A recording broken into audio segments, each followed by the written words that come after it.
Oh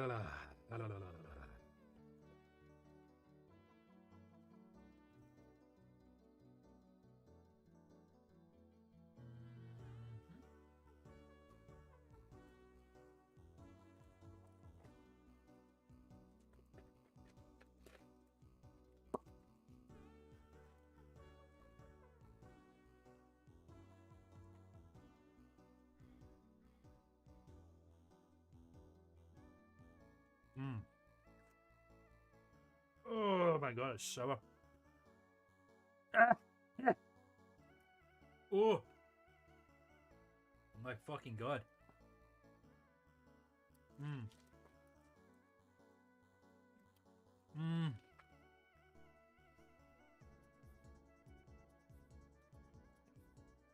Holy shit, man. My god, that is tart. That's hella tart. Okay. Hey. Welcome. Everybody. Welcome on in. Sit yourselves down for a listening experience of which you have never heard before. It's the On Cinema Chill stream, everybody. Hope we're all doing well. This is episode number 46 on Cinema Chill stream on the Klman channel with me, Klman. Wowee. Hope we're all doing well. Welcome, everybody. Welcome, Paul O, and welcome, Moz Angry Toys been delayed yet. How do? I do well. Hope you're doing well also, my friend. Apologies for the hair. I just showered. So I'm all wet. And, yeah. You missed last week by a minute. I remember you said, Ma. But you're here now. You're here now. So I hope you're excited for some audio listening experience, because we're going to be listening to the 2024 On Cinema Summer Movie Recap. It's very exciting, the second last one. Once again, we are slowly encroaching the end of On Cinema content. I think after this, it's just the latest season of On Cinema, and then the 2025 movie recap, which is video, which is exciting, but also incredibly tragic. Yes, it's Christmas. This is probably one of the only pajama tops that I own with the Granch on it. Knee surgery tomorrow. Meme. Yeah, so I decided to wear it because it's getting a bit colder here in my home country.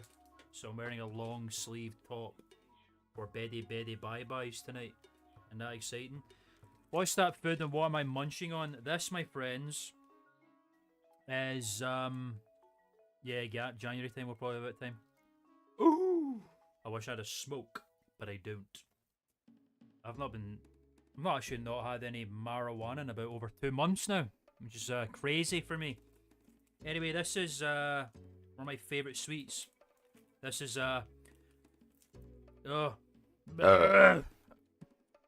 Rainbow Belts. This is a classic British confectionery, I think. I don't know if you get Rainbow Belts outside of the UK, but it's basically like a sugary, kind of absolutely blazed, you lucky bastard. It's kind of a gummy strip of gummy sweetie covered in sugar, and it's very sour and it's delicious. One of my all-time favourites.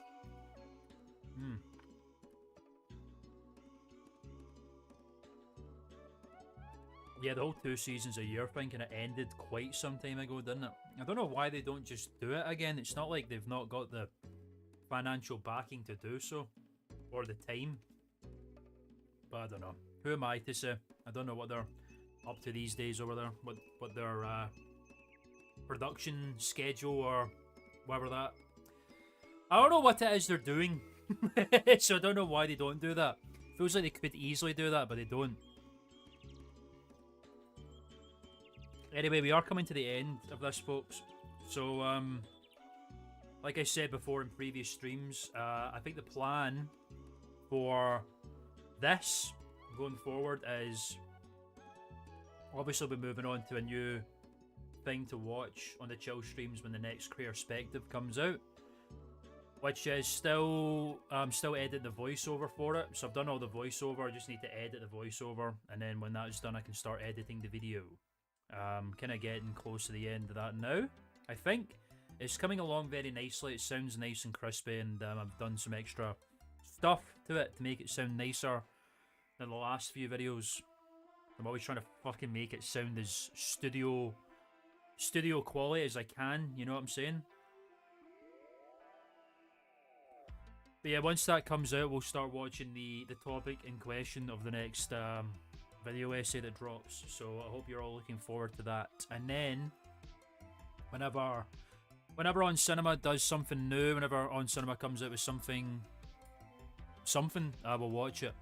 Whatever kind of content that they produce, you know what I'm saying? If it's a new season or some sort of one-off, you know, if there's something and if there's enough to make a whole stream out of it, we'll watch it basically. Otherwise, we'll let it build up. Good question. Yeah, by choice. Now, don't get me wrong. I love to smoke weed. I have been smoking weed for many, many years. Many, many, many years. There have been times where I really, really, really, really smoked a lot of weed. I had a group of friends a couple of years ago where that was kind of a mutual interest kind of thing.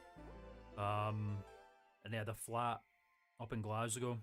So we'd go down there and it would just be a fucking blaze off rubber. It would be, yeah. There was a lot of that going on. But as I've gotten older,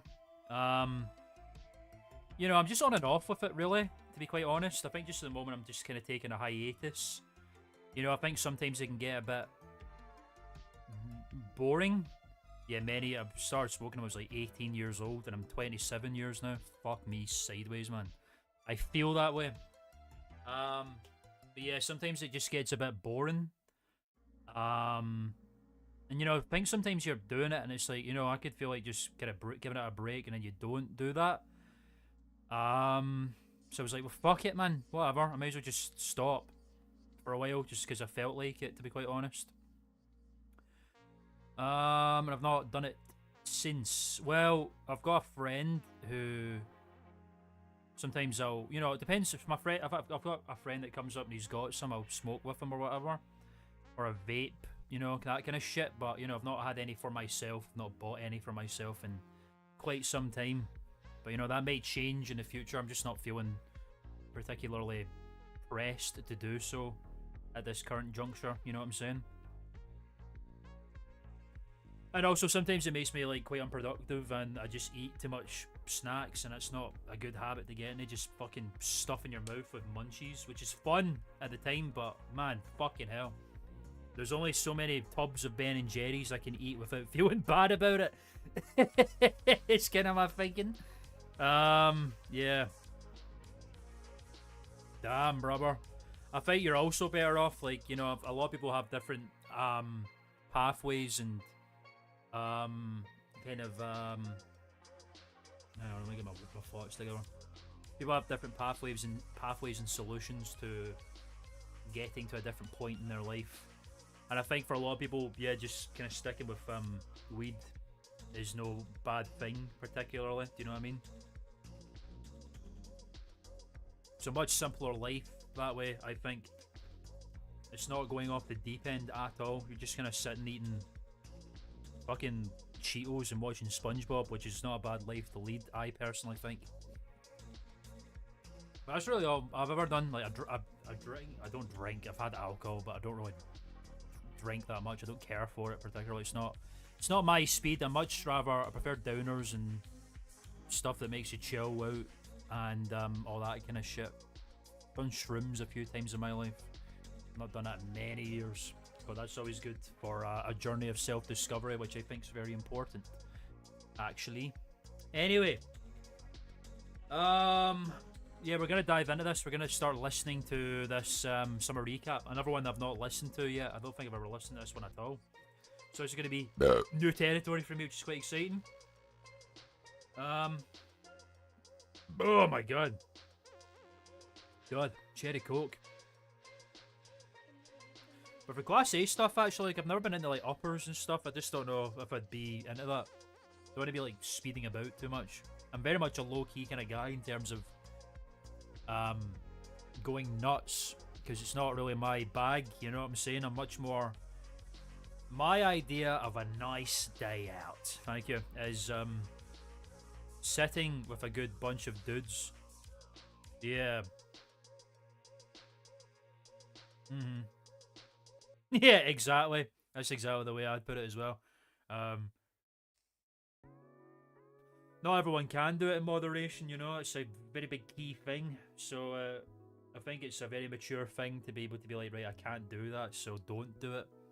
I think that's a very good choice to make in your life, my friend. So fair play to you, well done, and GG's. Keep up the good work, my brother. Yeah, for me, it's just more like I'd rather just be sitting, watching something mind-blowing and having a nice bit of banter with my friends, but those years are gone, and those friends are gone as well.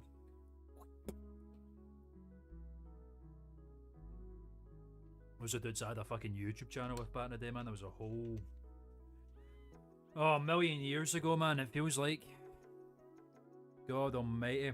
Anyway, yeah, we're gonna listen to this shit now, so, like I say, yeah, I think, well, not everybody, but yeah, it was kind of that idea. We had one guy who would sell it, and, you know, we'd be staying over at the house for a couple of days, or certainly I would, so he had some, you know, never ran out.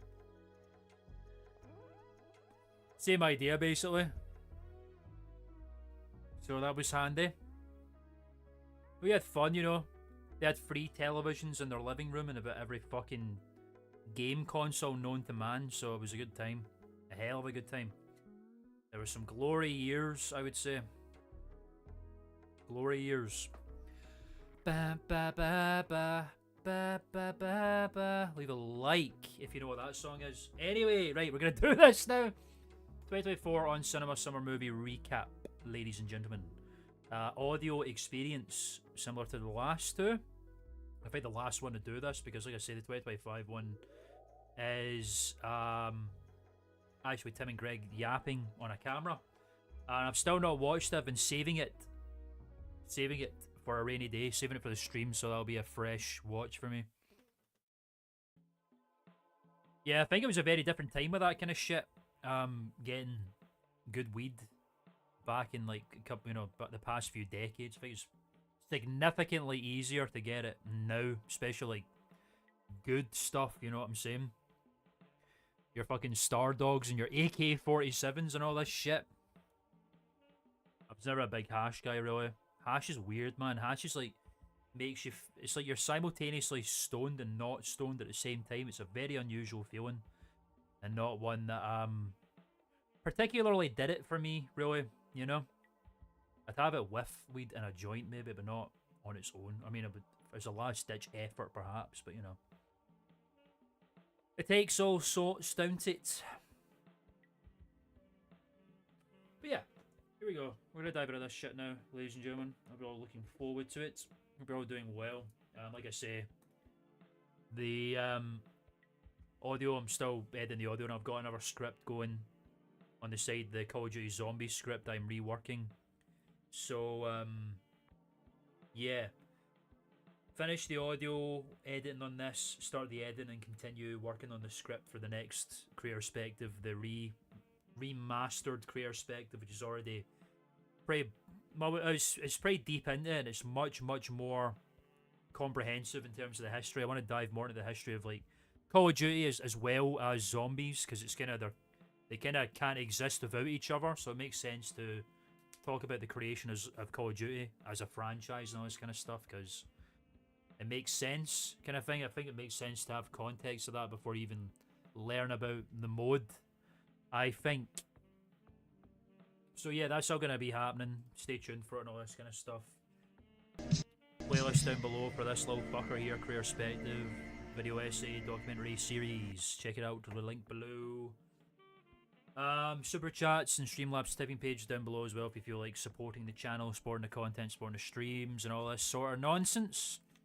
But you just being here listening to some movie expertise is more than enough.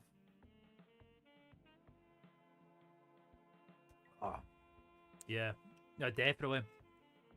You can still get it, but I don't think people particularly look for it. I don't think. No, I've not had a chance to watch any of the flicks yet. I've not even looked for them. I need to try and find them on something. I've been watching a bunch of other stuff.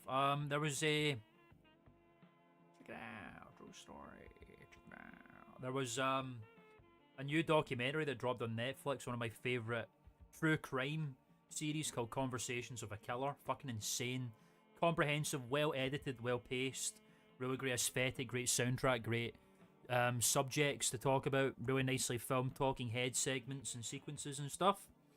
And I talk about prolific American serial killers. Like there was one, the first one's about Ted Bundy, and then there's one about John Wayne Gacy, and there's one about Jeffrey Dahmer. And they just dropped one out of the fucking blue about the son of Sam killer, David Berkowitz, the 44 caliber killer from New York.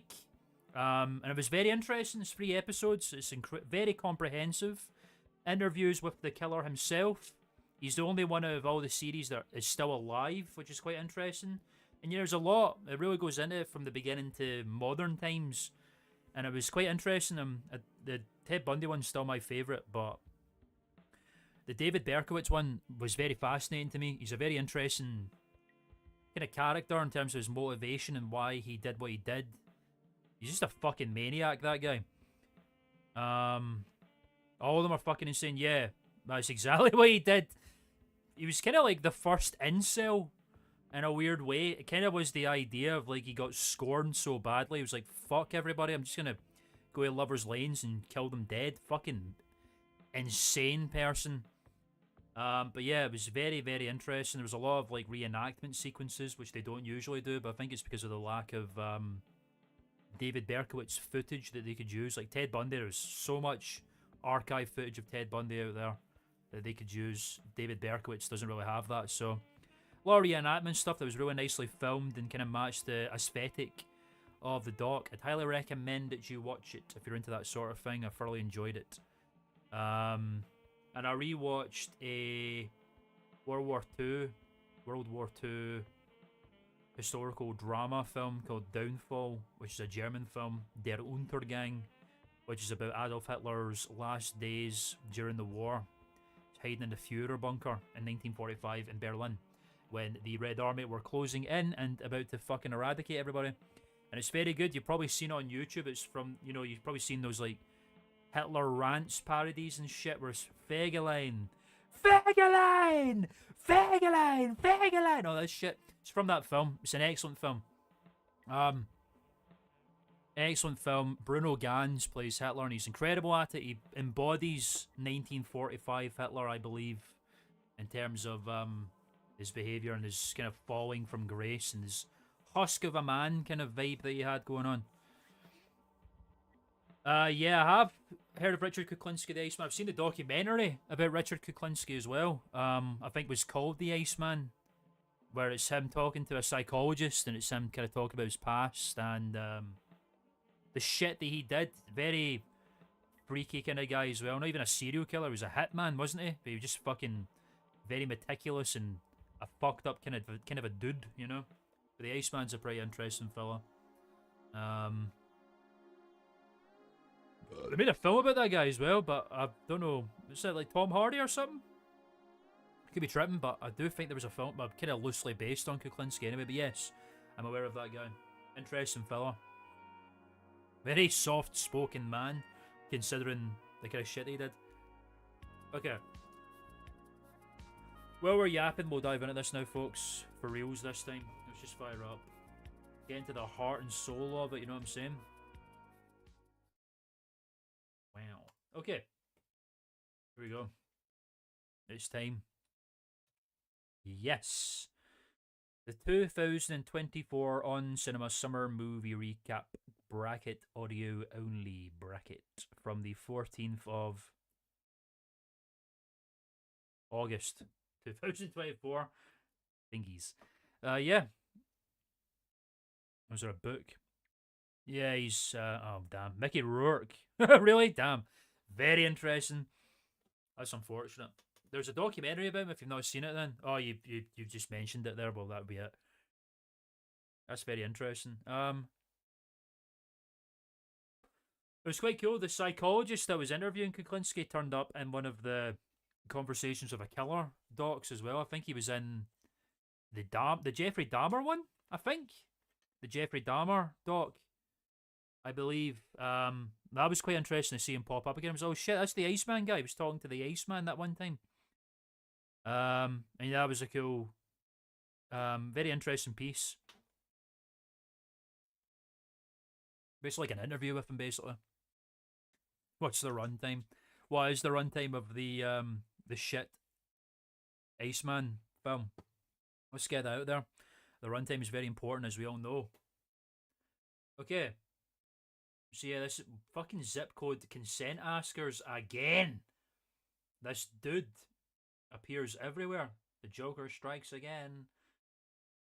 Star Trek 4 San Francisco filming location official. I love when fucking I love when high network people have official in their name. I need to do that as well. I think I'm a certified card head, deck of cards expert, so I guess that's the same thing, to be quite honest.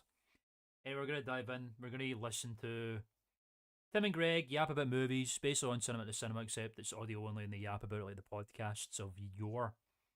You all know if you've seen the previous installments on this channel.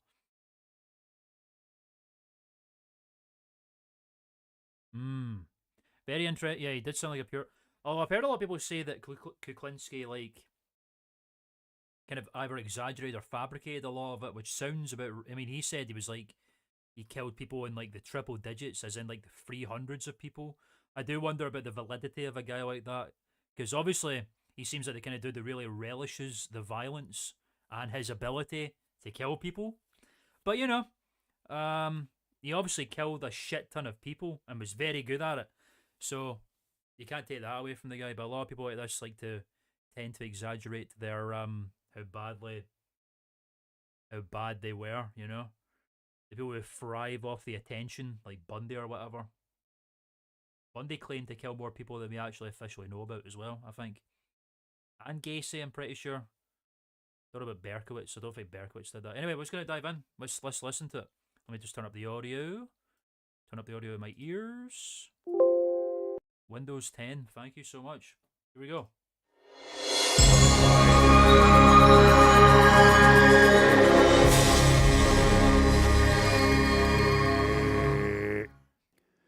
Hi, everybody. It's Tim Heidecker here from the High Network to provide you with our 2024 Summer Movie Guide. The Purple Cinema. It's something we try to do every year where we take a look at some of the highlights from this summer. Highlights, I get it. Hi. 44 minutes. Okay. From the world of movies. Okay. Is it still too loud? I just turned it down there. Movies. Some of our picks for best movies of the summer. Yeah, exactly. Some you might want to avoid, and some that are still yet to be released. We're excited to talk about all these movies and more on the 2024 On Cinema Summer Movie Roundup. I was about to say, these things are getting louder and louder as it goes on. Like, the audio levels are usually not that loud. Is it because of this? Hang on, I think I might have just found the reason why.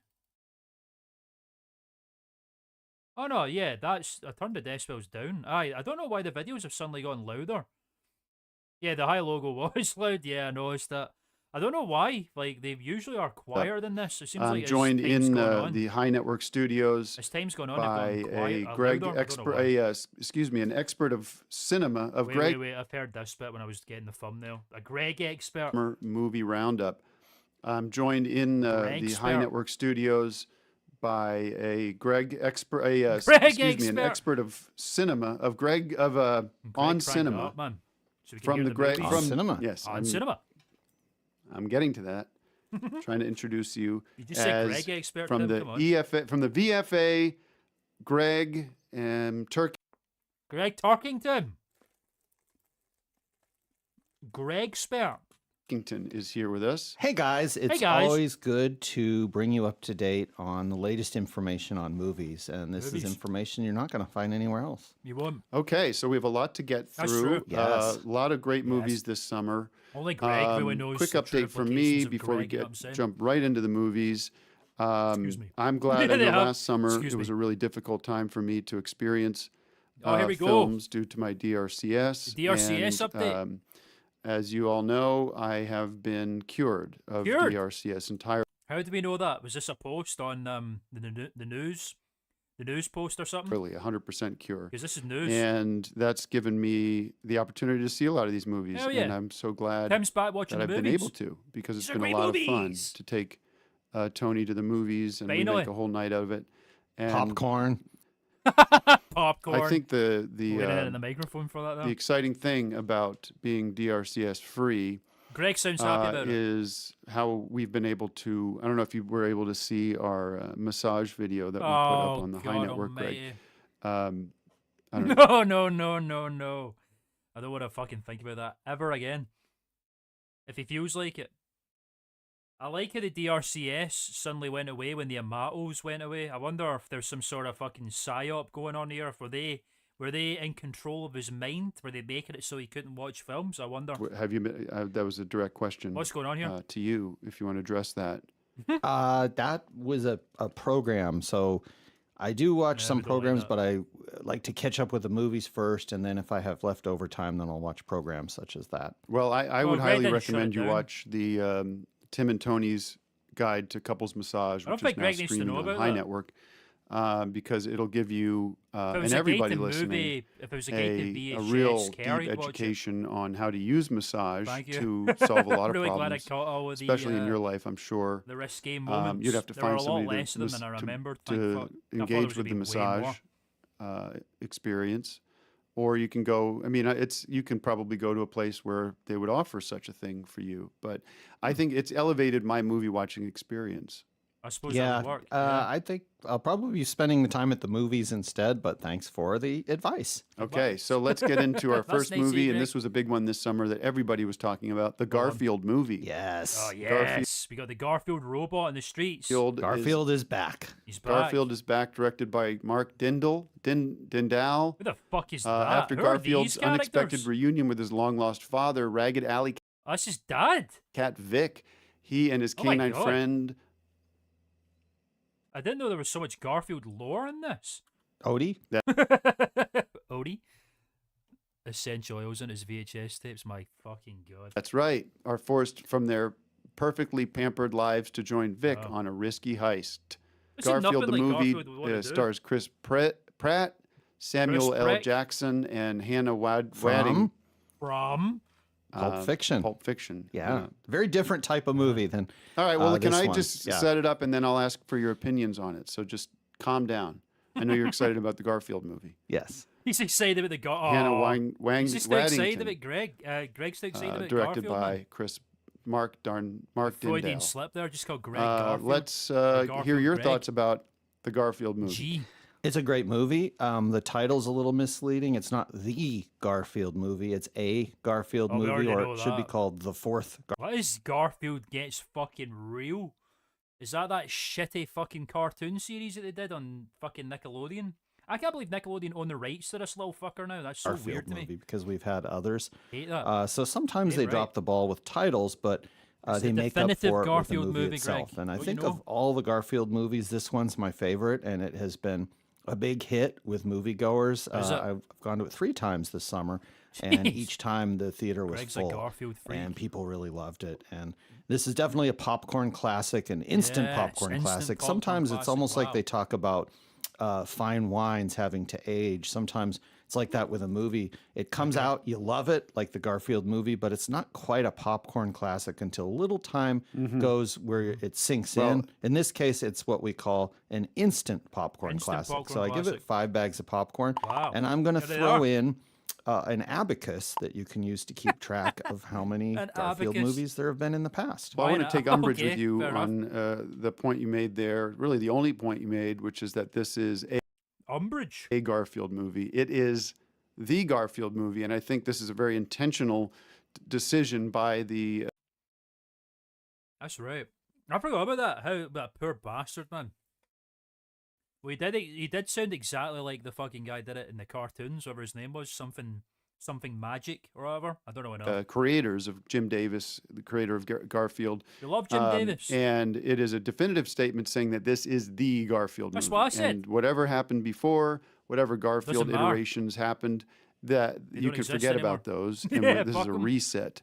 And we are now have established the Garfield movie. So well, yeah, but the last two of the three previous Garfield movies starred Bill Murray from Ghostbusters, Saturday Night Live, Groundhog Day, and Meatballs, Meatballs 2, and Ghostbusters, and things like that. So you don't want to denigrate the work of a great actor by saying the movie is the movie, when in fact the other ones were quite good. They are good, and I'm not taking anything away. But you can't. Well, you can't deny what the choice that these creators made. I think you're editorializing and you're living in fantasy land by jumping to the conclusion that they're mistitled the movie. What they did, in fact, was make a big statement. I'm giving it 5 bags of popcorn. Very interesting discussion. Now that we only have one Garfield movie, who's right? I don't we hope know. the second one will be the Garfield movie 2. I think would be it. Well, I'm not living in fantasy land, first of all, and second of all, if you call it the Garfield movie, you're setting yourself up not to make any more, because you're saying essentially this is the Garfield movie. What movie am I? He's playing fucking playing Rockbusters now. I love that. This kid likes lasagna.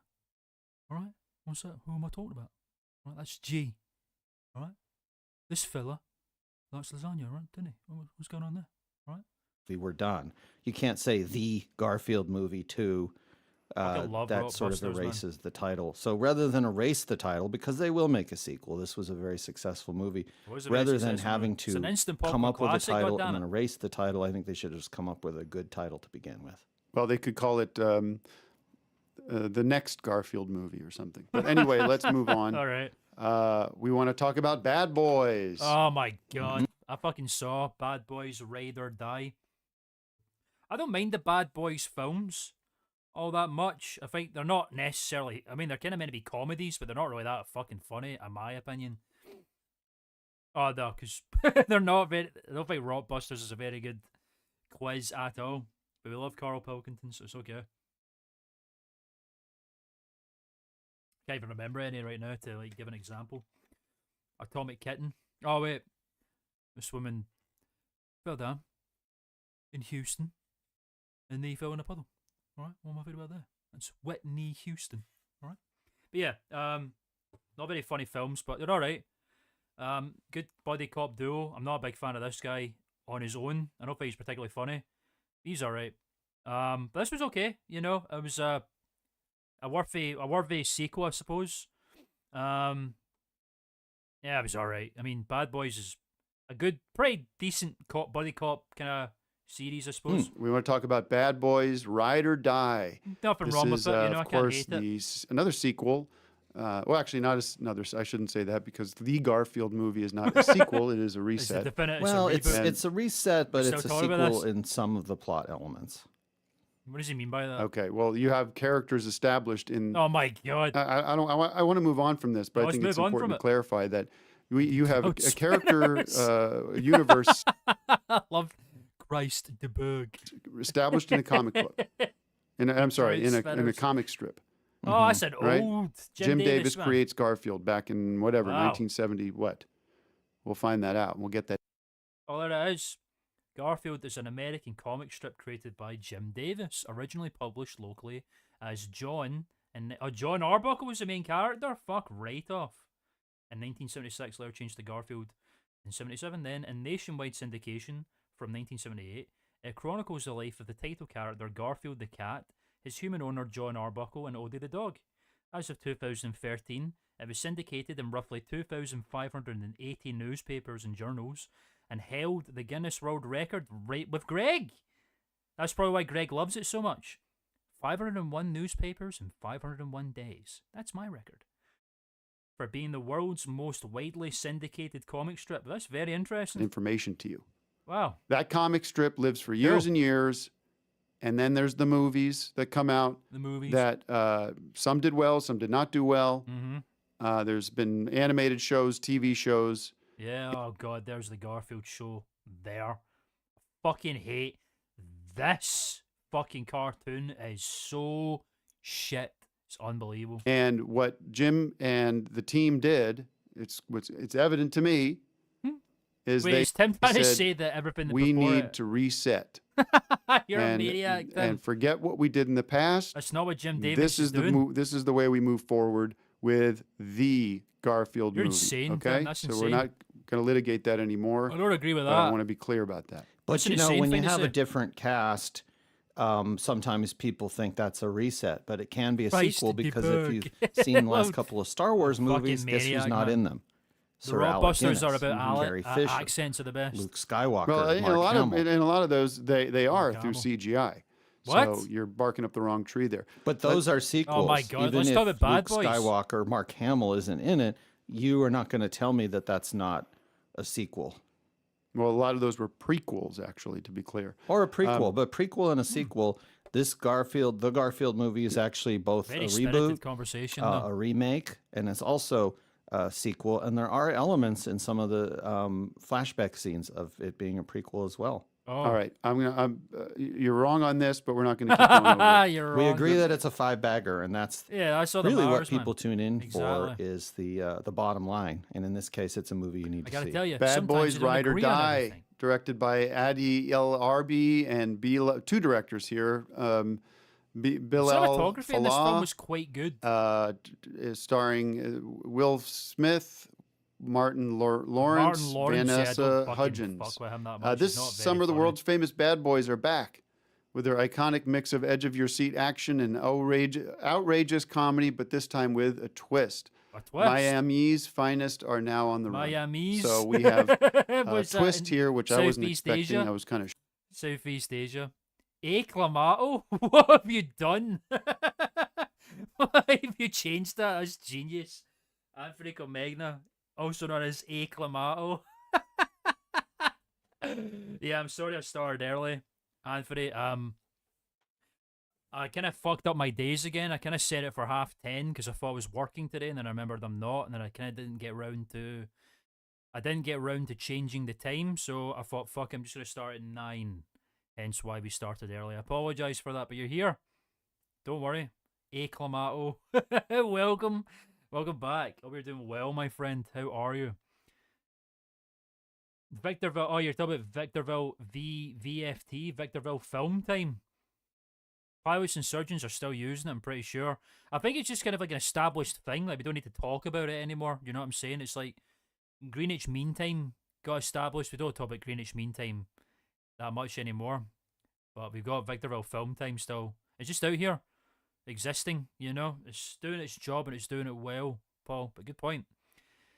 Geared up for some movies. We've only missed the one film. We've only talked about the Garfield movie, the definitive Garfield film, the complete reboot of the entire fucking Garfield franchise, according to Tim Heidecker. And now we're talking about this Bad Boys Ride or Die film, which was pretty okay. Not bad at all. Inoffensive little film. I can't say anything bad about Bad Boys as a franchise, particularly. Taken pretty much off guard on this one. That you have bad, the Bad Boys, you know? Will Smith, and Martin Lawrence now, who's part of the original Bad Boys. Yeah. And we don't have we don't have necessarily a sequel here. We have a new title. So you don't have Bad Boys 3. You have Bad Boys Ride or Die. There was a film. I think it's great. I don't think it's so much of a twist as you do, because when you have a sequel, different things have to happen. The twist would be if nothing different happened, because in most sequels, they have to move the story forward. That's good filmmaking. And when you have two directors, you can bet there's going to be some good filmmaking, because then you've got one director to give his ideas, and then the second director to also throw in his response to those ideas, and that's how you end up with a good movie. I think you have that in this case. A lot of buddy movies have Beverly two Hills directors. Cop. Well, we're going to talk about that, but you have Adil El Arbi on Team Smith, Will Smith, and then you have what did he just say Bilal there? to talk about that. But you have Adil El Arbi on Team Smith. What is he talking about? What is LRB? Wow. I'm joking, believe it. Will Smith, and then you have Bilal Falah handling Martin Lawrence, and that's how as far as I can understand how it Team works. West. But they're both in the movie, and this movie has it all: chills, thrills, laughs. It's a great moral. Intense. I think the moral of the story is interesting to think about. Something you have to there a see for moral yourself. in I this don't want to film? give anything away. Yeah. I can't remember if there was a moral in this movie. Yeah. You know what it reminds me of is that I don't know if you've seen these now that you're watching movies again. If you haven't, you should. Is the old Lethal Weapon movies. I've not seen Lethal. I've with, still seen fantastic. Lethal Weapon. Not Mel Gibson. Who am I thinking of? No, it's Mel Gibson. Mel Gibson. No, I'm thinking of the guy that was from in Mad Max. Yes, Meh. he's in Mad. I watched Mad Max for the first time a couple of weeks ago. The first Mad Max, and it was okay. It was all right. Like it's good. It's watchable. I think it's just kind of going on. I think the whole point about Mad Max that makes it stand out is just kind of like I think maybe the first like film to establish the kind of like biker apocalypse, kind of punk apocalypse kind of aesthetic with like the leather jackets and the motorcycles and stuff like that. That kind of aesthetic. But on its own, it's really just kind of like a romance revenge kind of a film. And it's kind of alright. Like there's nothing that mad about it. I know that the rest of the franchise is meant to be like incredible, like Furiosa and all these other ones that came out, but the original one was kind of like, it's not very mad. Yeah, it was not very mad at all. Like, I thought when it was called Mad Max, I was thinking he was going to go insane, but it was mad more in the sense he was pissed, as opposed to, like, fucking insane. I don't know. It was good. I enjoyed watching it. I'm glad I watched it. It was just kind of like, it's just alright. A lot of messy cuts and all this kind of stuff as well. Good driving sequences, though. I need to watch the rest of them, and I need to watch Lethal Weapon, starring Mel Gibson from Mad Max. Who's the guy in Braveheart. Lethal Weapon? Mel Gibson from Mad Max. I'd have to look into that. I know it's Following Blockbusters. it's John Travolta and Samuel L. Jackson. No. That's Pulp Fiction that we were talking about earlier. I didn't see Pulp Fiction. I'm talking about Lethal Weapon. You said you saw Pulp Fiction. Are you lying? Lethal Weapon's Lethal Weapon, more of a comedy. Right. Oh my God. There's comedic elements in Pulp Fiction, and there's I think dramatic elements in Lethal Weapon I think you're movies. confusing Pulp Fiction with Lethal Weapon, but let's move on because What is he talking about? which one had a series of sequels? That's my trivia question to you. Lethal Weapon. I don't have Lethal that with Weapon. me. There were no Pulp Fiction sequels. There are a few unofficial sequels, but no real Yeah, sequels. unofficial Lethal Weapon sequels and actually Always Sunny in had Philadelphia four. as well. There were Slam dunk. Oh, there was only 4. Oh, well, I guess that makes sense. You never saw Pulp Fiction at all. What kind of movie buff hasn't seen Pulp Fiction, for crying out loud? Danny Glover? Is that how that is? No fucking shit. That's crazy. Yeah, I need to watch them one day. 4 Lethal Weapon movies, and It's I on the think list. they're planning on a 5th because the cast is still alive. Well, that'd be great to They're see still alive, that'd be John handy. Travolta and It's Mel oh, Gibson. you're saying it was Mel Gibson. Yeah. Okay. Yeah. Yeah. John Travolta was Why in you confused Grease. him? Right. Grease. All right. Well, I give Martin Lawrence. I give Bad Boys 4 stars, 4 bags We're of not doing 5. stars. Sorry, We're not 5 going bags of back to popcorn. star system ever again. Because that was I think it's my favorite movie of the Joey year. P creeping in there. Well, it's a good year for movies, especially for sequels. You've got your Dune 2, your Deadpool see 3, your Despicable that. Me 4. One thing I was joking with some of my film buff friends was Film buff friends? Who? this year of movies would be a good way to teach a child how to count. 'Cause you've got, Well, like I said, 2 and Dune 3. 2, that's after 1. Is it after 1? Well, A Quiet Place Day 1. God, you learned There's so your much first in this number. Okay. on Dune Cinema 2, Show. Deadpool 3, Despicable Me The 4. Patron rating. Wow. The Patron system. 1, 2, 3, 4. And Wow. Mad Max 5.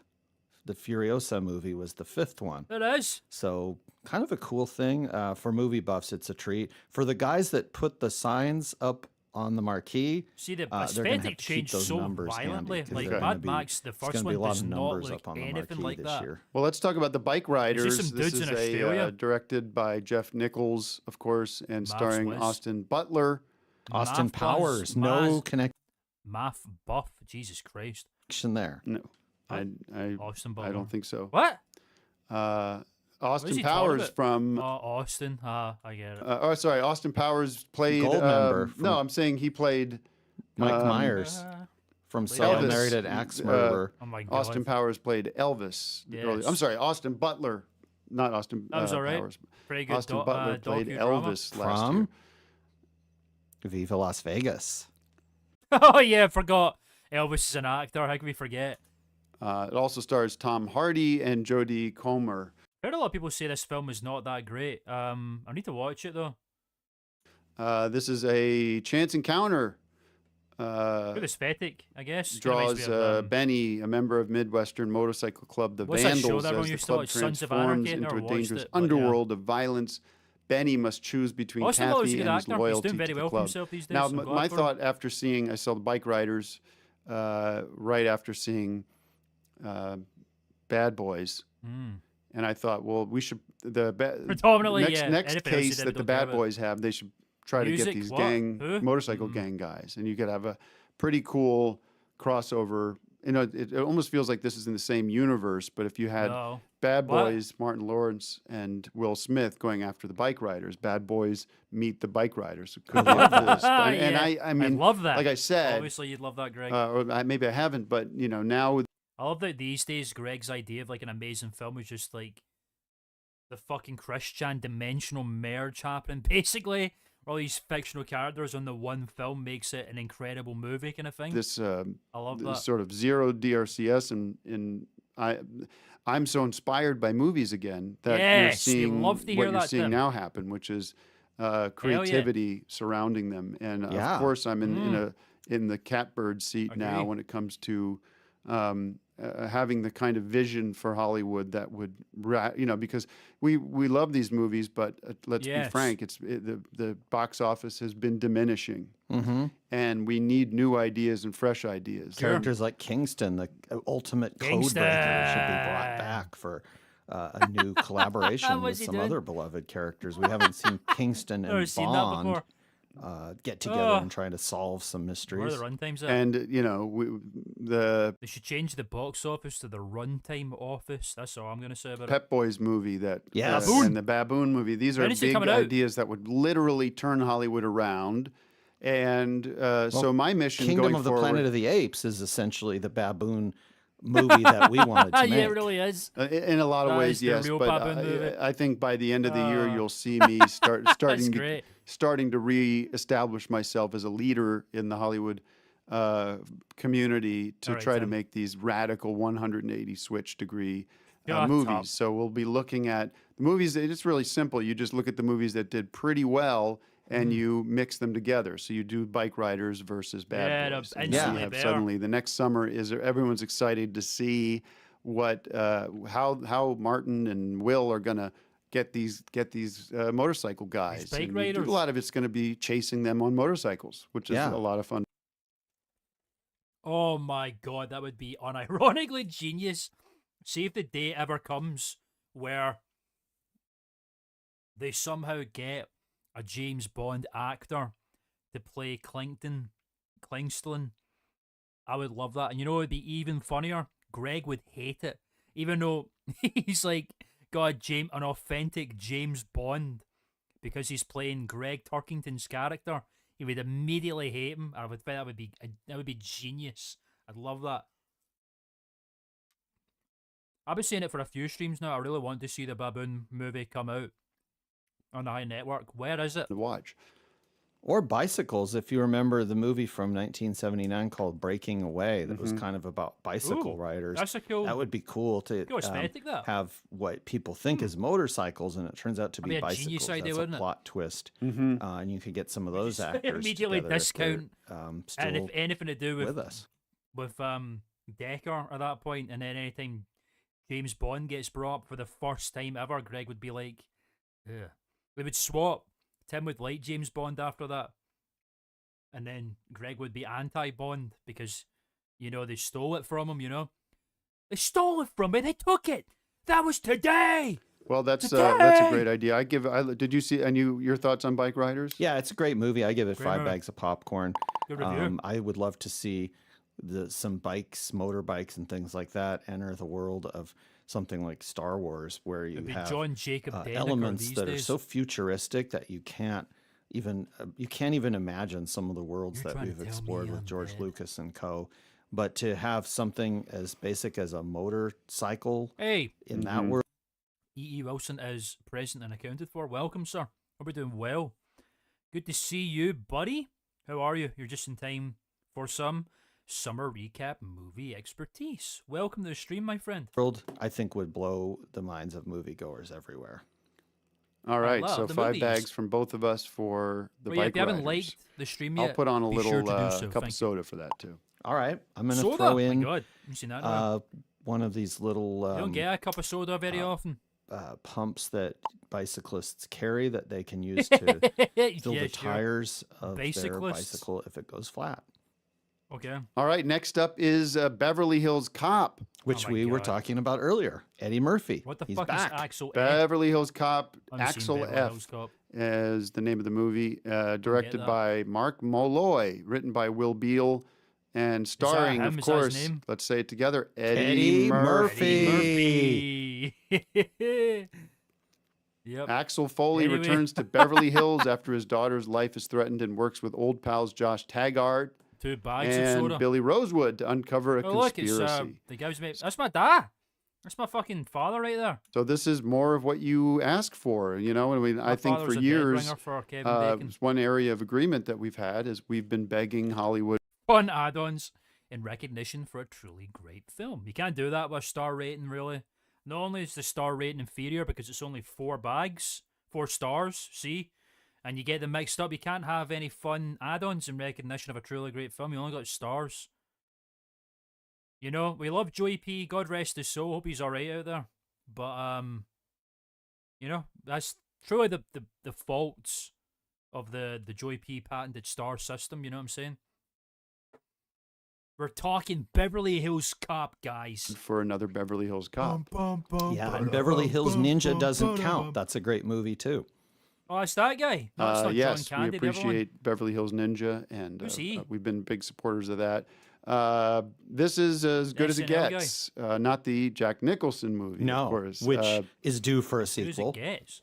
You heard of that? Some of the This fucking is dog Eddie shit doing what he back, does what the hell? best, is rocking it on the screen He's as rocking it. Axel F., the great, He is the Axel great F. Okay. police detective from What a Detroit, weird name for a film. who shows up in From Beverly. I hate that kind of motif for film subtitles where it's like just the name of the fucking character, I don't know. It's very strange to me. Like Chris Farley, that guy, God rest his soul. Very funny fella. I don't know. To me, it's like doing fucking.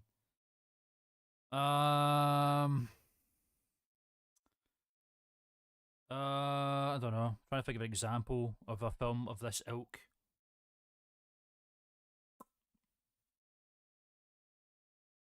Never mind them. Beverly Hills. No, well, I he's can't originally think of from an example Detroit, there for but he my lives He now lives in Beverly- Beverly Hills, yes. so And I like when Eddie plays he plays a lot of different characters in this movie. Yeah. Is and you he? can hardly tell it's It's like him. Naughty Professor type something beat. that like a Nutty Professor. Remember that? the Exactly. Nutty Professor meets That's the what I Clumps, said. of course, was a big one. The clumps. But here Nutty he plays Professor 2. he plays a Christ. lot of characters, and they don't draw attention to it. But if you're Nutty smart, and you fucking know Professor, you know man. the work of Eddie, you know that you're seeing him Based on the do the old 1950s the film Clumps of the thing same name. throughout. The original film, The Naughty Professor, is actually the inspiration of the guy Professor Frank. Professor Frank. He makes you learn and he makes you think. That's where that comes from. Well, hey, the movie, which is really fun to see for experts. interesting that. Yeah, and something that experts have been talking to me about is this Why did they titling of say this that movie, then? where you've got a series Hercules, that Hercules. Why did honestly they fucking has say that? That's had genius. everything in place They're just correctly, thinking about which is fucking Nutty just Professor. Beverly then, Hills aren't Cop, Beverly Hills Cop 2, Beverly Hills they? Why Cop did they 3, say that? It's just one character. and now suddenly Beverly Hills Cop That's even Axel funnier. F. That's hilarious. I'm going to say man. the title of the movie should be Beverly Hills Cop Axel, Jerry and Lewis. then the That's grade exactly for right. that title is And then they did an episode of The Simpsons where Professor Frank's father appears, and Professor's Frank, his dad, is voiced by Jerry Lewis from The Nutty Professor. an F, Nutty because this should have been Professor. Beverly Hills Cop 4. You could have called it Beverly Hills Cop 4 Yeah. Axel, and then you wouldn't have to grade it an F. Good All point. right, so you're docking bags from this because of the title? Is he dogs a what- bag? I try not to let those title criticisms interfere with Sometimes the you do, enjoyment of the Greg. movie. I remember Unfortunately, they distinctly. do. So yes, I'm going to give this one 4 bags of popcorn, but I'm going to give it a Damn. 5th bag, sort of as Wow. a tip of the hat, mark Tip of of the hat. respect to the character of Axel Foley, who's one of the great cops in movie history, and there are a lot of different cops. Some Is he one of the people would great even cops in consider movie somebody history? like Bond to be part of. Why the fuck did they say that then? That is so funny to me. Law enforcement, but not a cop. He's more of a spy or a secret Spy. agent. Okay. All right, I share your general rating. I will also give it 5 bags of popcorn and Wow, hope that we man. get more before Beverly seen. Hills Cop movies. Again, part of my push that you're going to see later this year. Elliot, well, there you go. that Well, we're gonna. I would love you to believe see, it? honestly, a clumps. a clumps. Fuck right off. Who are the clumps? Is that his? I've never seen the Nutty Professor. I'm not gonna lie. I don't know if I want to particularly. I'm assuming that the surname of them is Clump. Is that the point? Beverly Hills Cop crossover. I fucking hate this. Really don't like that at all. Really don't like it. It's incredibly uncomfortable to me. I think that imagine if Eddie Murphy, Axel Foley. I like that because went Tim's claiming that like he's inspired by movies again. He's just like putting fucking IPs together. Fuck right off. Multiple movies. go investigate a crime where the clumps are, and he has to interview. He has to let's say the clumps, the grandfather who was always passing gas, was indicted in a murder or is accused of That's murder. genius, Tim. Maybe of members of his family. Yeah, this guy a That could be an fucking interesting salary twist. job Yeah. directing And it's an films and unsolved producing case, films. but Axel Rose comes in. Axl Rose? solves the crime and puts the clumps away. You know, that would be Guns kind N' of Roses meets the imagine that Clumps scene, meets Beverly Axel Hills Cop. Foley. The movie. meets the clumps. With Holy shit. Jack Decker and Jack his Decker. trusty and sidekick for cracking codes, Kingston. Because you don't see that with This is a fucking cinematic masterpiece. This image right here. It looks incredible. sometimes with local law enforcement like Wow, the Beverly man. Hills Cop, that they have a whole team at their disposal, and I think that Pretty would make slowly. solving these crimes a lot easier. I have no argument there. Next up is Elevator cop. Twisters. Fucking hell, Twisters from Twisters. Never seen Twister. Never been a big fan of disaster films. I don't know. I think some disaster films are good, but I don't know. Never seen Twister. I remember the ride in Universal Studios though, when it was still there. I don't think it's not been there for many years, but I always thought the logo for Twister was quite cool. I always had kind of a sinister vibe to it. I guess I like the idea of a film that kind of personifies nature. It's quite cool, kind of like that Algernon Blackwood kind of style of like the nature is the character. You know, Twister, for the looks of things, did that quite well. Although I think this film, I'm hiccuping, excuse me. But the looks of things really took the piss. It's like 50 fucking Twisters in one. Does that ever happen? Mark I don't know L. if it does. from Lee Isaac Chung, directed by Lee Isaac Lee Isaac Chung, written by Mark L. Smith, and starring, of course, Daisy Edgar Jones and Glenn Powell and Anthony Ramos. Well, that's kind of shit. What are we This doing, is man? a retired tomato chaser and meteorologist. Tomato chaser? Is pursuing to return to Oklahoma to return to work with a new team and new technologies. Yep, and if you like Twister movies, all I can say is thank the movie gods that we're getting another one. The movie gods, my God, there's a movie pantheon that reminds me of the Alien series in that you just put an S. Alien, point, actually, then you have Aliens, which is a different way of doing it. And the funny thing is, an S. Alien or aliens, ladies and gentlemen? Are you an alien head or are you an aliens freak? What's the consensus here?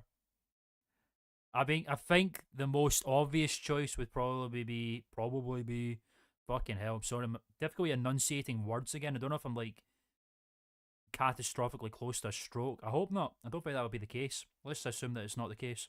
Oklahoma? I didn't hear Oklahoma. Are you serious? Wait.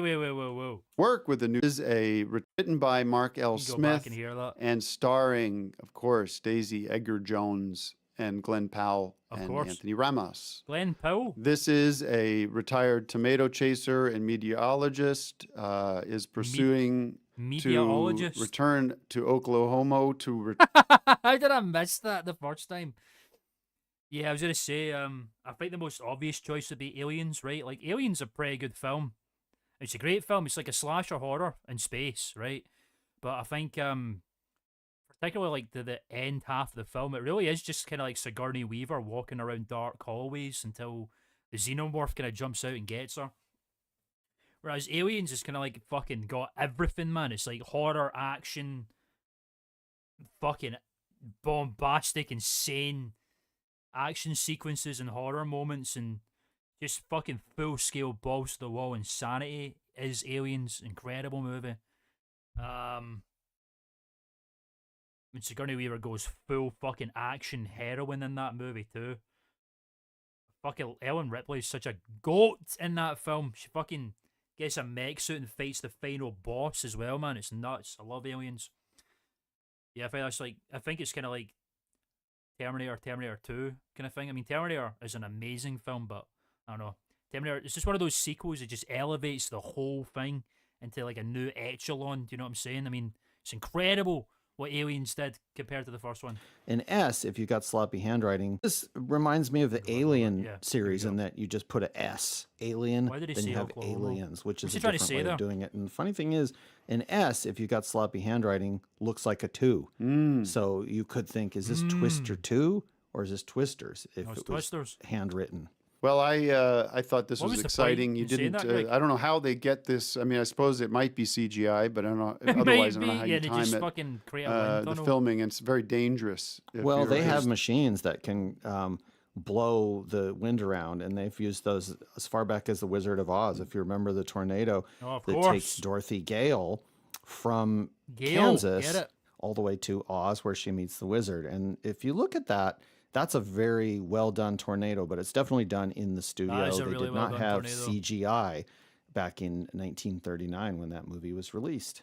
Neat. It is almost, I mean, I don't, this is a sequel to Twisters, but it's not a sequel. I mean, you could say it's sort of an offshoot of the Wizard of Oz universe. Is it really? If they needed to. Well, there aren't a lot of movies about Twisters. So when there are some, you do have to look at what has come before. I think Tim's linguistics have been rubbing off on me as these streams go on. I find it do not come out in a vacuum. If you have movie expertise, then you can relate these movies to other movies. And that's why people tune into the show. And that's why we continue to have such a successful run of providing people with this kind of information. These are great movies. All right, I loved Twisters, and it had everything I look for in a movie and a sequel. There was very exciting moments throughout the movie, and Tony actually found it to be very moving, and she it affected her very deeply. And why? We went back after the movie and had a beautiful massage. She saw Tim in that Twister, I think, is what happened there. Twisters, more like Tim Wisters. was Yeah. went on. It was probably like one of our longer massages, boy. clocked in around 90 minutes. Runtime, we got a fucking which is the length of a massage lot of runtime. movies. So Yep. I know what I would choose given those two options. But you and Greg. she was crying through a lot of the massage. Well, people and, cry during a lot of movies. I hate hearing about this. This is some evil shit that Tim done. Like when we watched Tim and Tony's couples massage, I couldn't believe how fucking dark it was in some elements and some aspects.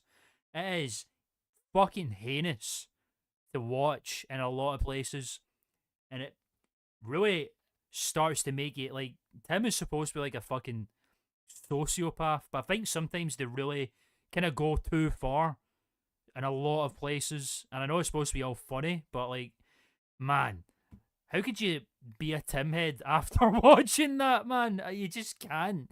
He's horrible in it. He's so fucking evil in it. It's just, I don't know. I think when it comes to manipulating women in that level, Tim is really just kind of turning into a bad fella. Greg wouldn't do that.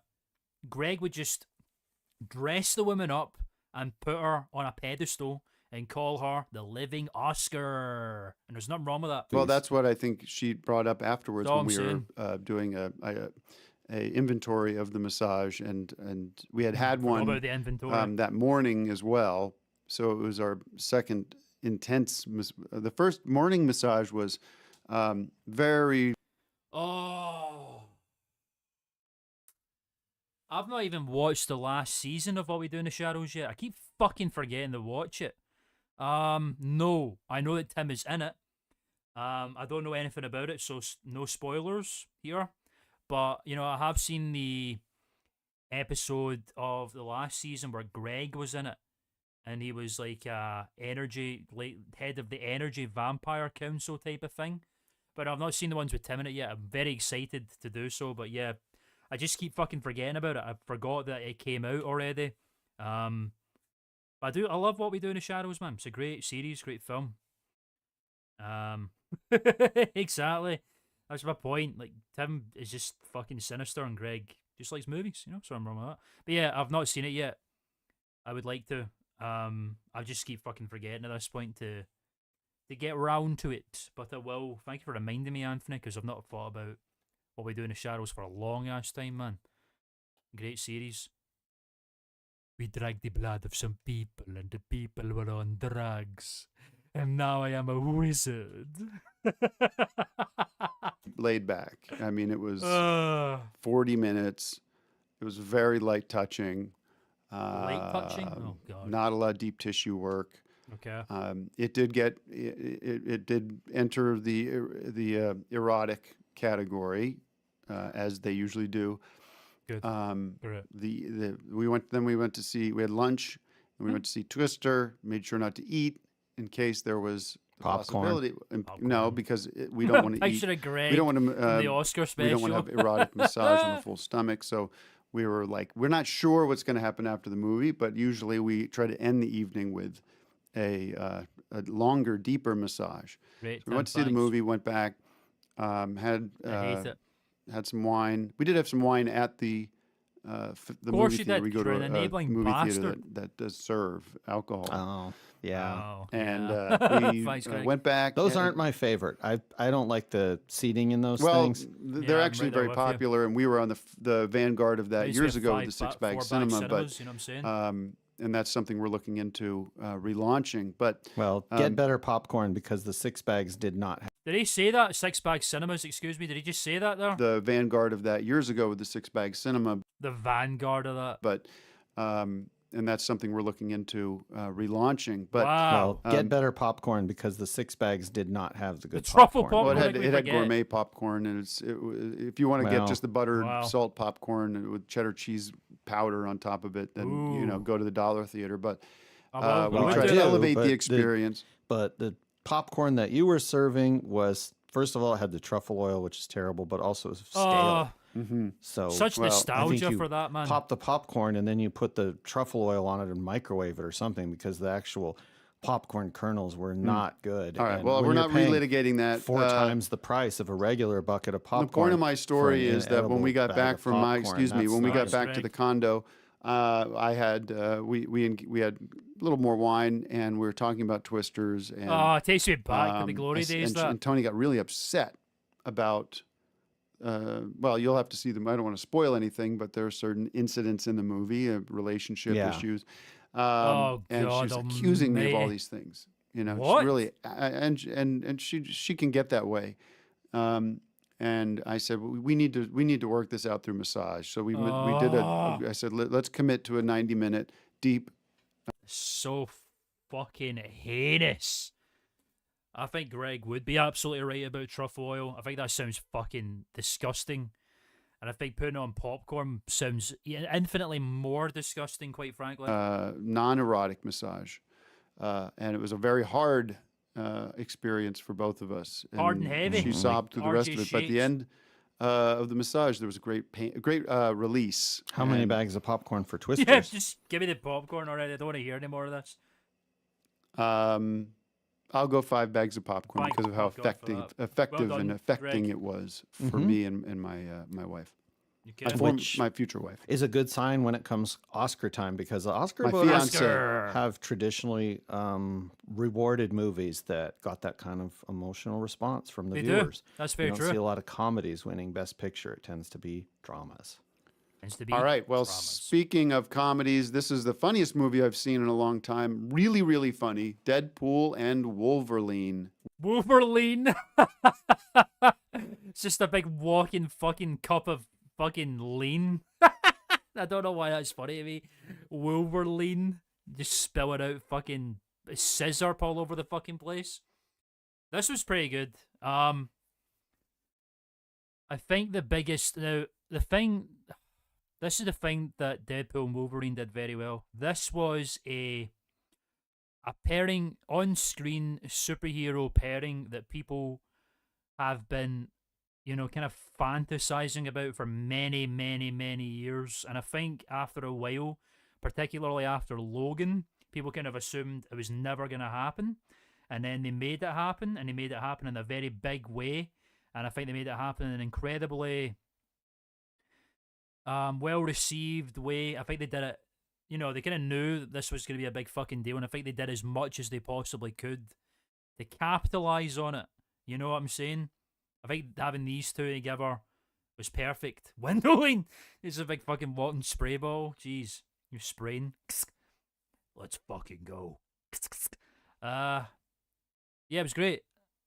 I like this pair. I like that they did the fucking yellow X-Men suit for the first time. I like that they had the kind of the solo beige one in there too somewhere. It was really cool. There was a lot of callbacks to different X-Men lore and comic book covers and Wolverine stories and shit. I really went heavy in on Wolverine lore, which I thought was really nice.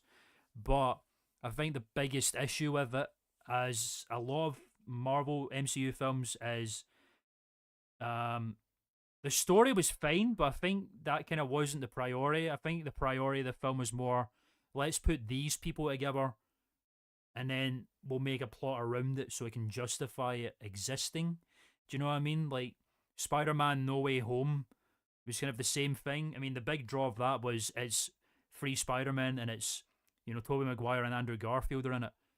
Let's make a film of these dudes in it and all the villains and then have a plot around it.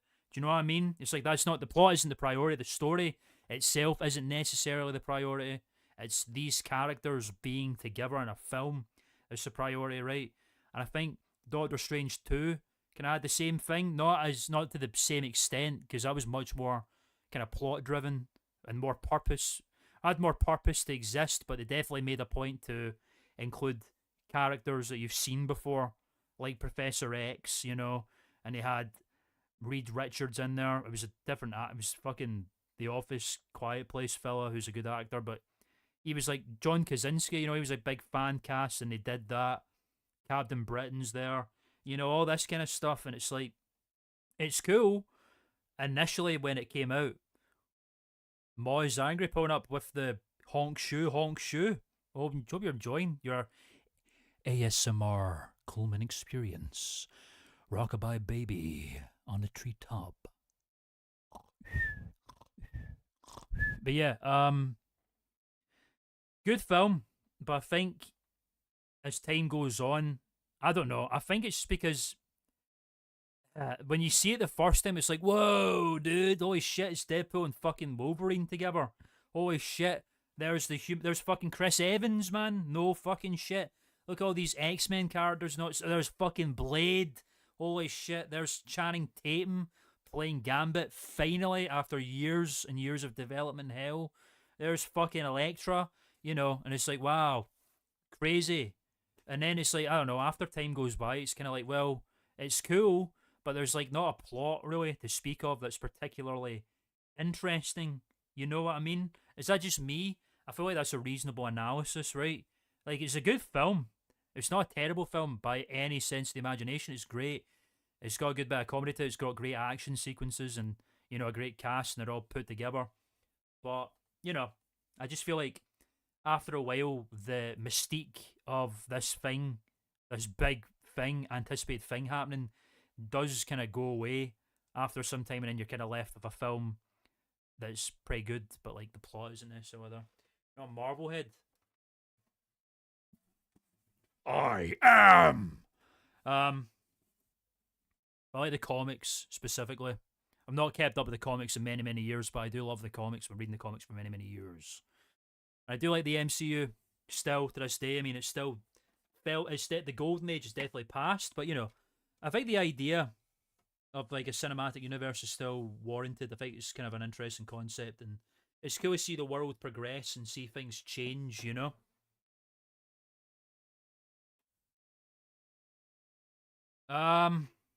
The second film I thought was fine. I wasn't a massive fan of Deadpool. It kind of felt to me that Deadpool 2 didn't need to exist, actually. I kind of felt like the first film kind of stood on its own 2 feet just fine. But this film needed to happen at some point, and it did. But yeah, I mean, it's worth a watch. Obviously, it's a great fucking film. It's good. It's these two together in a fucking film. That's enough, really, to justify it. This is a pairing that's been, one of the most iconic comic duos ever. Finally put in film form and their most iconic portrayals, with Hugh Jackman and Ryan Reynolds. But, on its own, it's kind of like, it's not the strongest installment, I'll say that much. But it's a great debut for Deadpool in the MCU, I'll say that as well. And it's got my favourite title sequence of any of the fucking films. Any of the fucking films.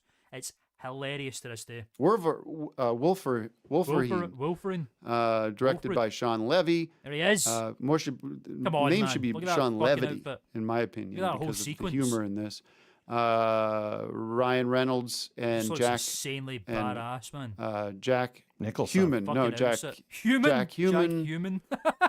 Hugh Jackman. Sorry. Huge Jack, man. And that's the cast. Womanized Greggiest.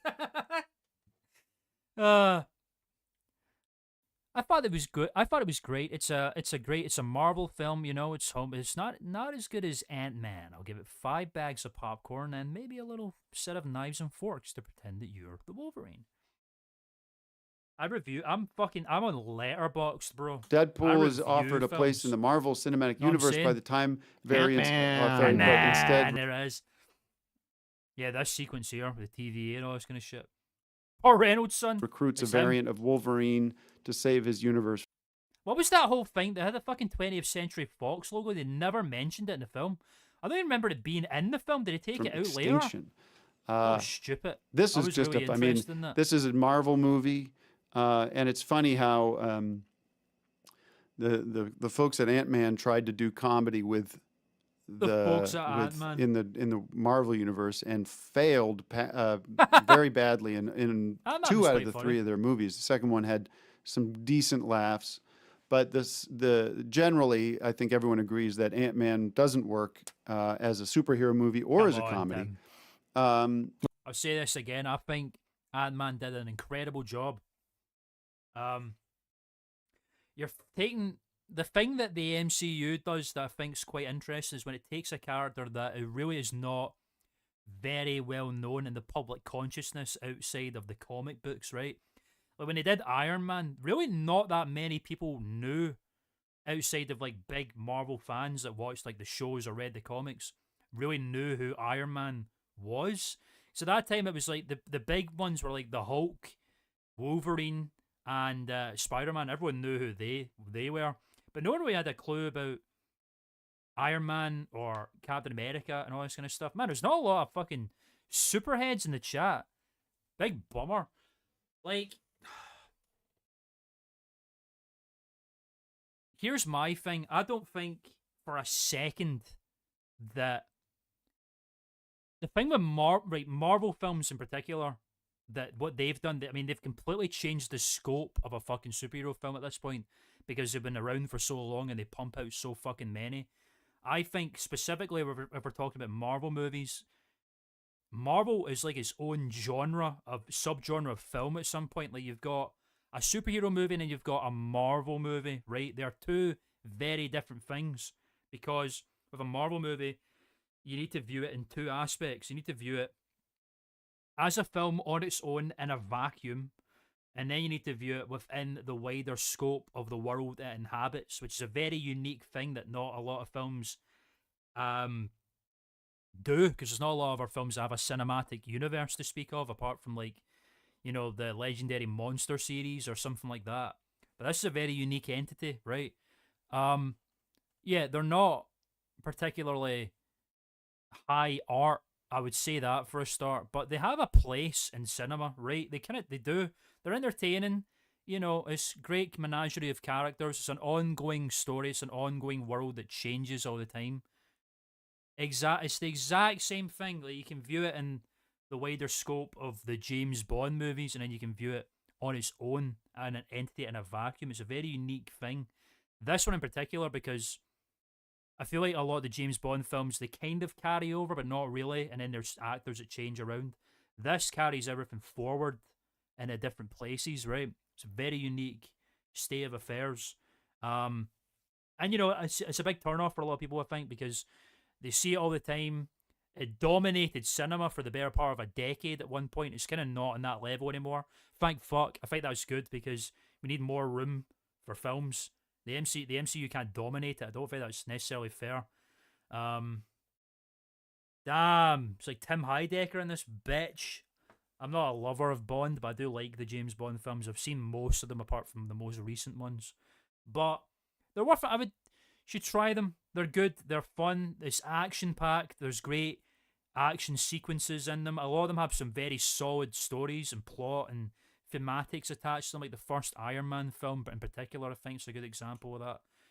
And you know, there's some gems in there, man. They're great, and I love the comics as well. So for me, it's another element of like see them adapt a character in film form and the interactions with these characters and how they adapt stories and plot elements and, you know, adapt them for the screen. I'm always interested in that kind of thing. Like I'm very, very excited to see what they do with Secret Wars, because I don't know how good Secret Wars is going to be, but man, Secret Wars is such a massive deal for Marvel, like in the comics anyway, because it's like a big fucking reboot and a big mishmash of everything, you know, all that sort of stuff. But you know, that's just me. I like Marvel. Well, I don't think everyone agrees with that, or there wouldn't have been a sequel, which was Quantum Mania. Quantum Mania was that shit. The first one I'll say that Quantum Mania was not very good. was great. I feel like the whole film was a fucking and that did B-plot, even more. if that's even possible. Business. So you're wrong about that, but congratulations for getting over the DRCS. Hopefully, Greg's you trying to get back maintain on the that, right track when it comes to accurate movie information. Well, I think we both agree that Deadpool and Wolverine is nothing but fun, and it's raunchy. It's in my maybe top 10 raunchiest funny movies I've ever seen. What is he talking about? It's not they use all the bad, they use curse words in it. The first film's way more raunchy. And no nudity, but there could easily have, you're always waiting for big nudity to show up. There's a lot of ball and this one would have fit film, right in. I think you would have I think people would have really loved to see it. But maybe that next one will have some more of that kind of Porky's style. Porky's and Porky's too. The raunch. Tim loves a raunchy film, man. These are raunchy movies. Yeah, the first film was way more raunchy than that, for crying out loud. It was a lot of nudity. But I think when people go to Marvel movies, they're not looking for that. There's plenty of movies that provide that. They're looking for something else. And people who are searching for things in the movies will often find them, as anyone who's been following my... The thing, I'll say this as well about Deadpool and Wolverine, it was a very nice, sentimental farewell to the 20th Century Fox era of Marvel. You know, all the X-Men films, the Wolverine films, the Fantastic Four films, you know? Because obviously Disney fucking absorbed them like a fucking germ. They just absorbed them into their fucking ever-growing conglomerative body, and they're, as a result, absorbed all the IPs as well. And Ryan Reynolds and Hugh Jackman were a big part of that era. Obviously, they were in a lot of...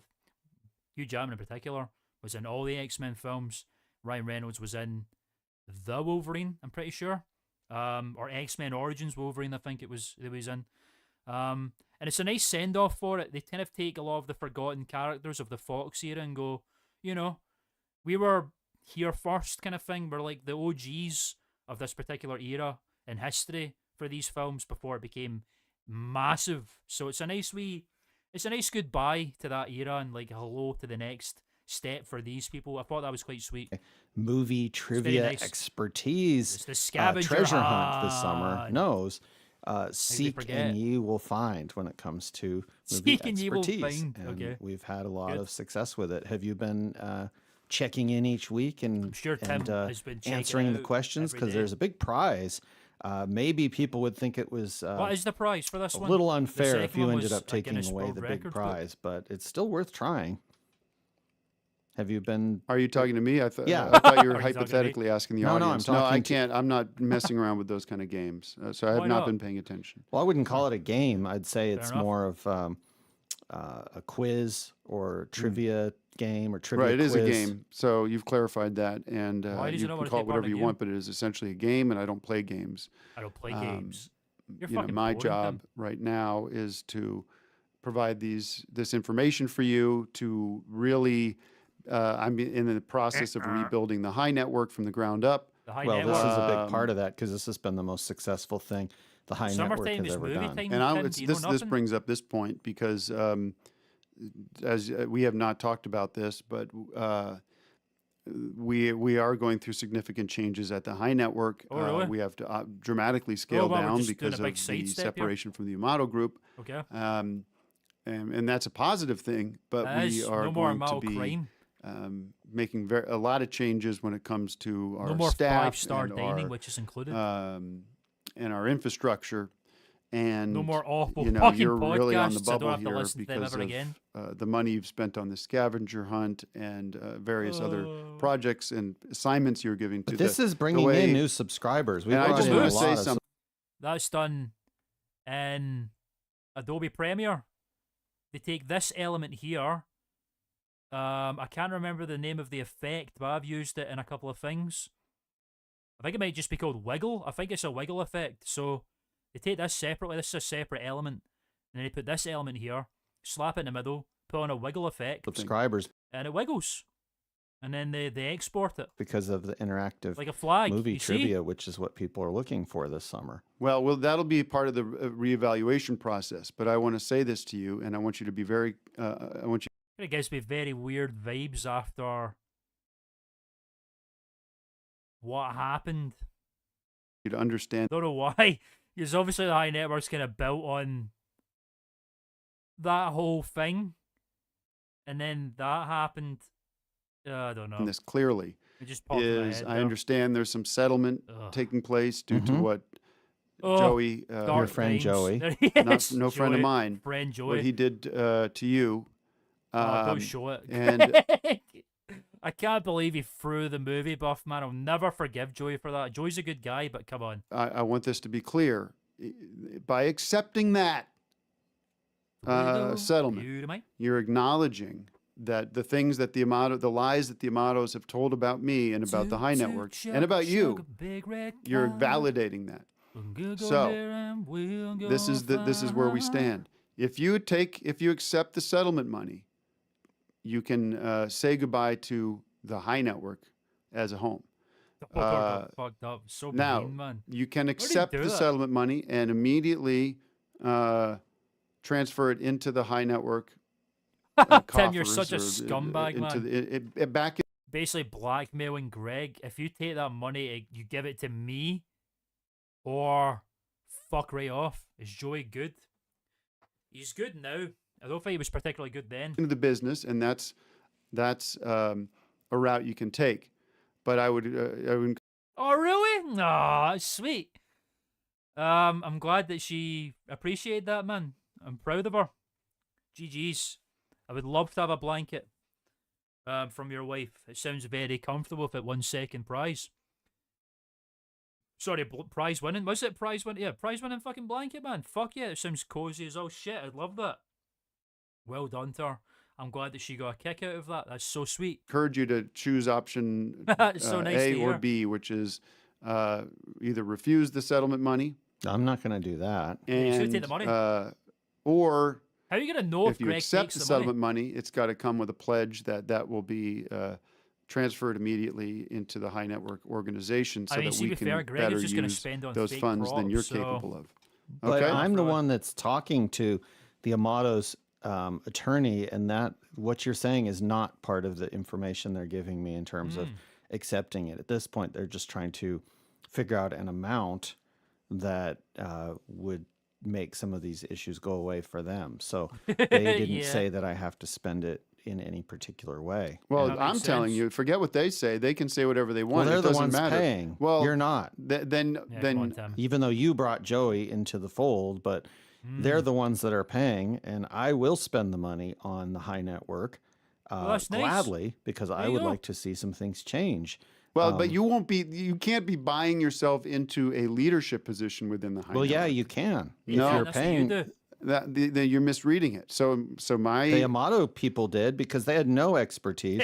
They spent money, and then suddenly we've got Mr. Amato singing songs and things on the high network. I'd say you can buy yourself in, and what I'm going to do is use the money to get more popcorn classics, more on cinema on locations, up the number of movies we review per episode to 10 Hollywood, instead California. of 2, which has always been to me ridiculous when there's so many movies coming out. Just a few. And then we're going to do the trivia as many times a year as we possibly can.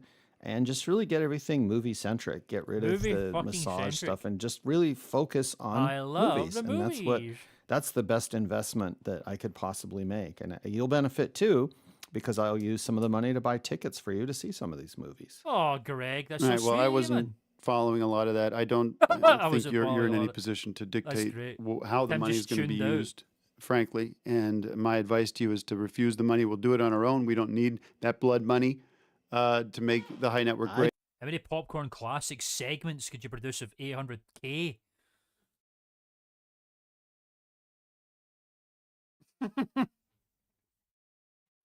I dread to think of that number, quite frankly. One for every movie ever made. I think it might end up being that way. That would be incredible, man. I do love when Greg's like, well, you've not seen these movies, I'll take you to the movies, man. I love the movies. Time to get serious about movies. One for every movie. I think it probably would be. I think that would just be non-stop fucking popcorn classics. I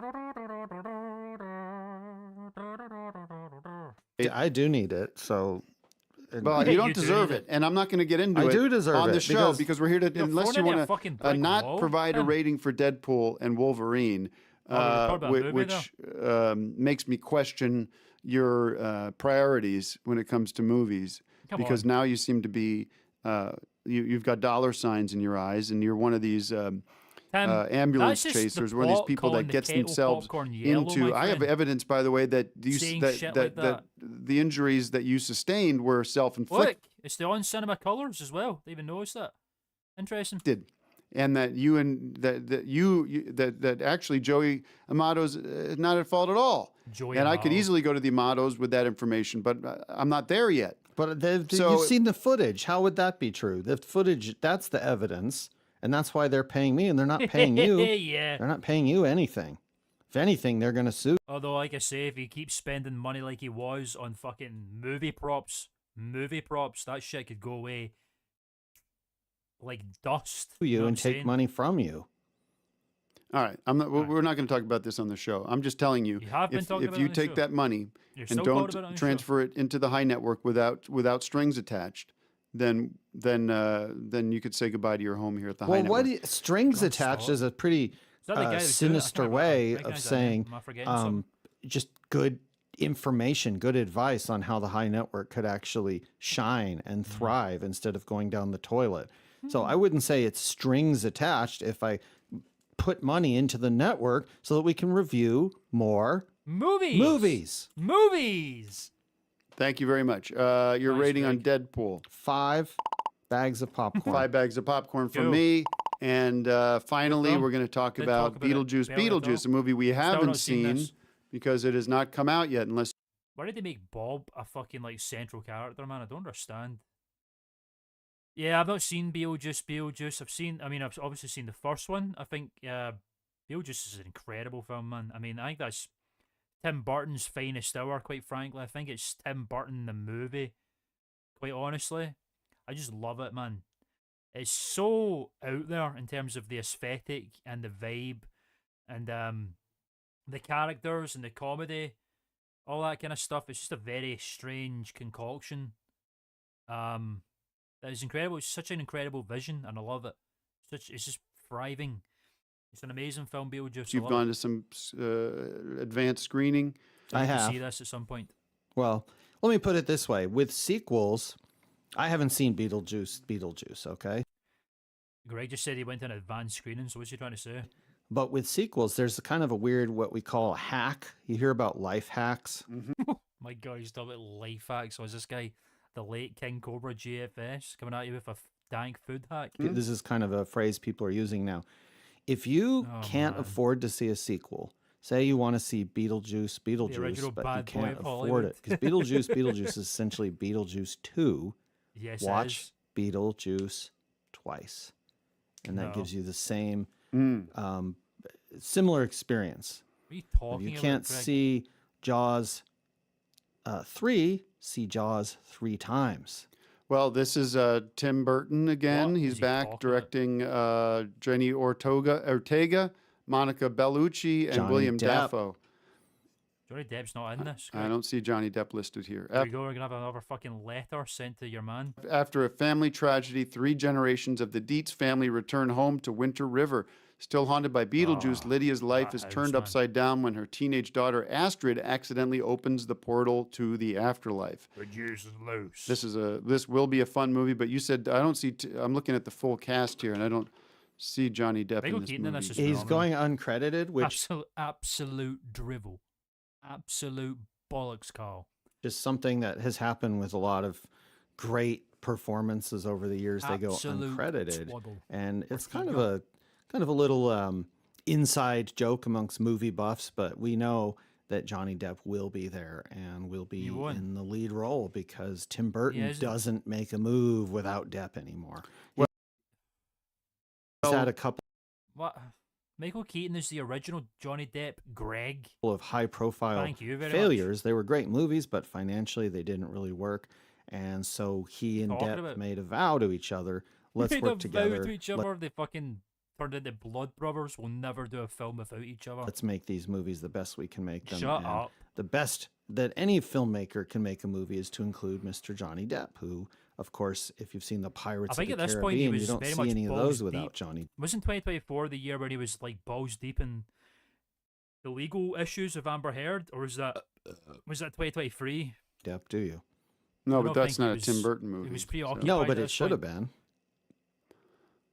Okay. All right. Well, I think also noted that Michael Keaton is not in this Keaton? movie as well. From? So Who's it he talking might about? be Batman. from Beetlejuice. And Um, Batman. Batman. So you don't have Beetlejuice. You don't have Michael Keaton playing Beetlejuice. why does he keep Maybe saying that? that's where you see Johnny Depp come in and play Beetlejuice. I don't know. Definitely. No. Definitely. Well, we'll And all I be would also say you will see Michael Keaton in this one as well, Keaton. in a small uncredited role. If you saw some of those A Ghostbusters movies small, that came out uncredited recently, role. you noticed that you didn't see some of the guys like Bill Murray and some of the others credited. Dan Aykroyd I love when I was gonna say like Greg only knows Bill Murray and some of the others, and he said Dan Aykroyd. Because it was what they Never get a mention of Harold Ramis. I know he's dead, but he was in Afterlife at the end. call a cameo. Well, we'll all be excited to see Beetlejuice. This is one of the first movies I think where the title is said twice in the title. Are there other examples of that? Last year we had a movie called Sing Sing. Remember that one? Yeah, there you go. That had that was Sing Sing. That's the sequel to Sing, the cartoon. There was a sequel to Sing that was called Sing 2. Yeah, This was so a that wasn't different called thing Sing Sing. entirely, but it did have the title repeated, Sing Sing. Not quite the same, but okay. Everyone check Possible. out Sing 2 or Sing Sing. Yep, that's from Beetlejuice last year. Studios. Okay. But it's definitely out now on video, or you got to. Well, now you got to buy the DVD, and Oh my god, man, we're actually talking about how to find the film. It's like the podcasts. They used to do this at the end of every podcast where it's like you can buy on eBay and shit like that. transfer it to video, which is kind of a drag, but gotta be done, Greg. it's easy to do if you have the right equipment. We actually have about 5 or 6 of those machines at the VFA. Wow.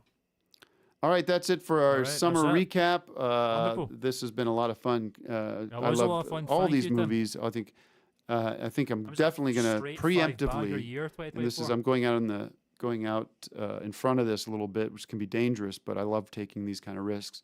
I'm giving I love taking these kind of Beetlejuice risks. Shut 5 up, bags man. of popcorn preemptively. Preemptive bags? 5-bagger. Wow. I'm excited that you're going to see it, and I would love to go with you. Look, and Michael Keaton's holding the popcorn himself.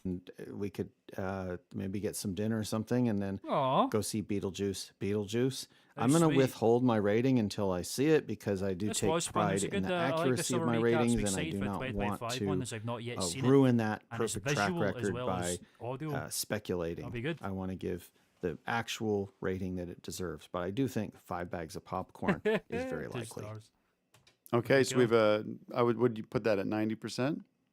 I'm going to say it's 99.999%. Right, so it's gonna happen? We're going to hold that last watching our 0.0001% until I actually see the movie. You Okay, can well, watch I'm Sugar going out in Bodies if you front and want, giving yeah. it 5 bags official. Check If out as I'm we wrong, closer if I go again, why see it and I not? regret that, you'll be the first to know. Yep. Thank you, everybody. Sure, yeah, sure. Just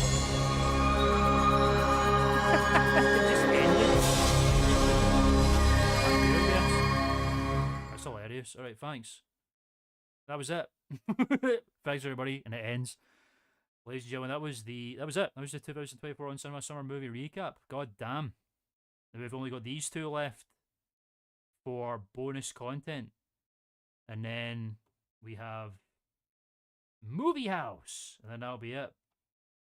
God damn. Yep. Well. Oh, there's plenty of them, man. It's a long season. That's exciting. I'm excited to get to it. If they made a real VFA that could hold a one-time only open house to the public, what was a reasonable amount you would spend on a vacation to California to go? It's a good question. Oh, man. That's the thing. I don't fucking have any money to do shit like that, really. I really am a paycheck to paycheck kind of guy at the moment, unfortunately. Hopefully, maybe someday the channel will lift us to better heights so that I can afford a one-time only house to the public in California. But I'd spend probably the amount you would spend on flights and accommodation, and then however, I don't care how much money they're charging for real-life movie house. I'd go with that shit. Totally unequivocally speaking. Okay, let's dive in here. Yoink. Got some nice new backgrounds on my my browser, my brave browser. Is that info incoming? Are we still ragging on fucking pirate software, man? Give it a rest already, everybody. You know, you don't like him very much. Okay. Let's watch an installment of Our Bodies. Coming soon to Channel 5. Soon. Right, we're talking about sits, boils, and lesions today. Great. How wonderful for me. We're going to learn about some bodies here, ladies and gentlemen, as a closer for the stream. Our kind of irregularly scheduled closer for the On Cinema Chill streams. We're going to watch some Our Bodies again with Tim and Eric. zits, boils, and lesions. Exciting.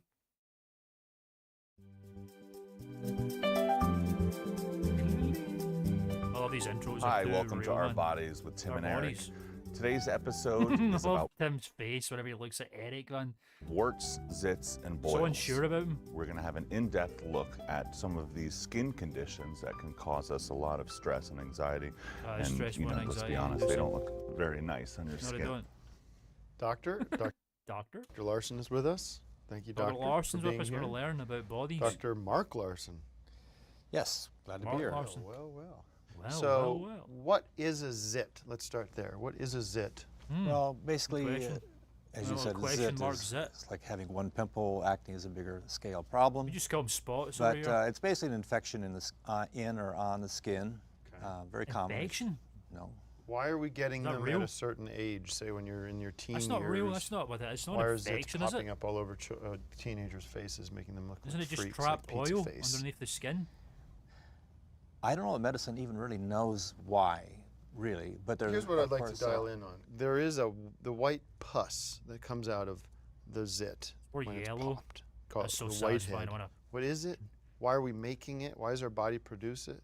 Let's get to the nitty gritty. Let's get down into the get to the weeds nitty-gritty. on what that is. the weeds. It's basically Get a into the very zits. small abscess. And an abscess is you have some bacteria Yeah. on your skin, which is Bacteria. normally there anyway. Yeah. But in this case, it's gone too far. It's got into the skin, Oh. and the body sends white blood cells to attack it. They don't want the infection in the body, yeah, and it gets you trapped. get this pus So the formation. white, Sure. I think you nailed it. The You white nailed it. blood cells, that's the pus? Well, you can't really like see a white blood cell because it's microscopic, but when it Nice. reacts with everything, you get this discharge, On cinema, on bodies. This is alternative medicine using herbs. abscess, and I'd love to hear about there it shit like is. that, the nitty gritty about stuff like that. from Pus Tim. is what? It's decomposed bacteria Yeah. and exudate from that your body makes. Jeez. Fascinating. That's One fascinating. hot topic when we're dealing you with learn something zits there? is once there is a large mountain of pus, Oh. of that, the mucus, Wait. the snot, the jism. But Is It's it, just sorry to interrupt, right. is it from the same family as the jism and all that other Jism. I love when people use that word. viscous liquid You that don't our hear body has jism in it? anymore. Is it produced in the same gland? Gland? No. No, the skin does its own thing. It has its own sebaceous glands and its own thing, and there's always cells on the outside that are just dying, going away. So all that is decomposing skin, really. What do Christ. you recommend for children or teenagers and adults to treat diseases like zits? Diseases. Use Roaccutane. That's what I use. I think eating too much oil makes the glands produce more oil, and you have It does. then more likelihood to get infections. But you just also, people need to be washing more frequently. Yeah. Now, I always get the same zit, right? You get it I too, do right too, yeah. here.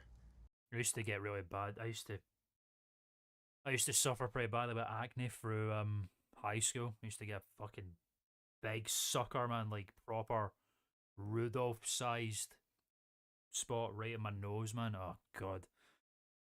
I don't miss those times. They were very not nice to walk around in a building, public building, looking like that. But got it treated, and I'm a handsome boy now. What's that about? Well, the bacteria, there's Yes, millions and it's probably an billions on the epidemic. skin, so Awesome you show, never really great job. eliminate them totally. But why always this one spot? It's basically, always just this think one of it as a spot? very small wound. It never really heals. Ugh, it's depressing to think about that way. On a personal note, I feel like fast food does affect me. Of course it When I does. go to KFC drive-through, when I get a bucket of this chicken, Hell and yeah. I do a side of chicken tenders, and I get those biscuits, that Oh, man. obviously has a lot of oil and butter. We don't get biscuits over here from KFC. And the next day, I can feel that big mama God. brewing. Big Mama. I just turned 31, and I feel like I shouldn't be dealing with 31? those kind of high school issues anymore. And secondly, That's it's sad, man. like Tim said, it's in the same spot, and it grows and grows and grows. And this leads me into my next question: Eric is once actually you 31 do have here? There's no a way that's monster true. zit, You're a how do you liar. handle it? Do you pop Is that the sucker? pop the wrong way to go? You Well, shouldn't pop it. You want to get it out.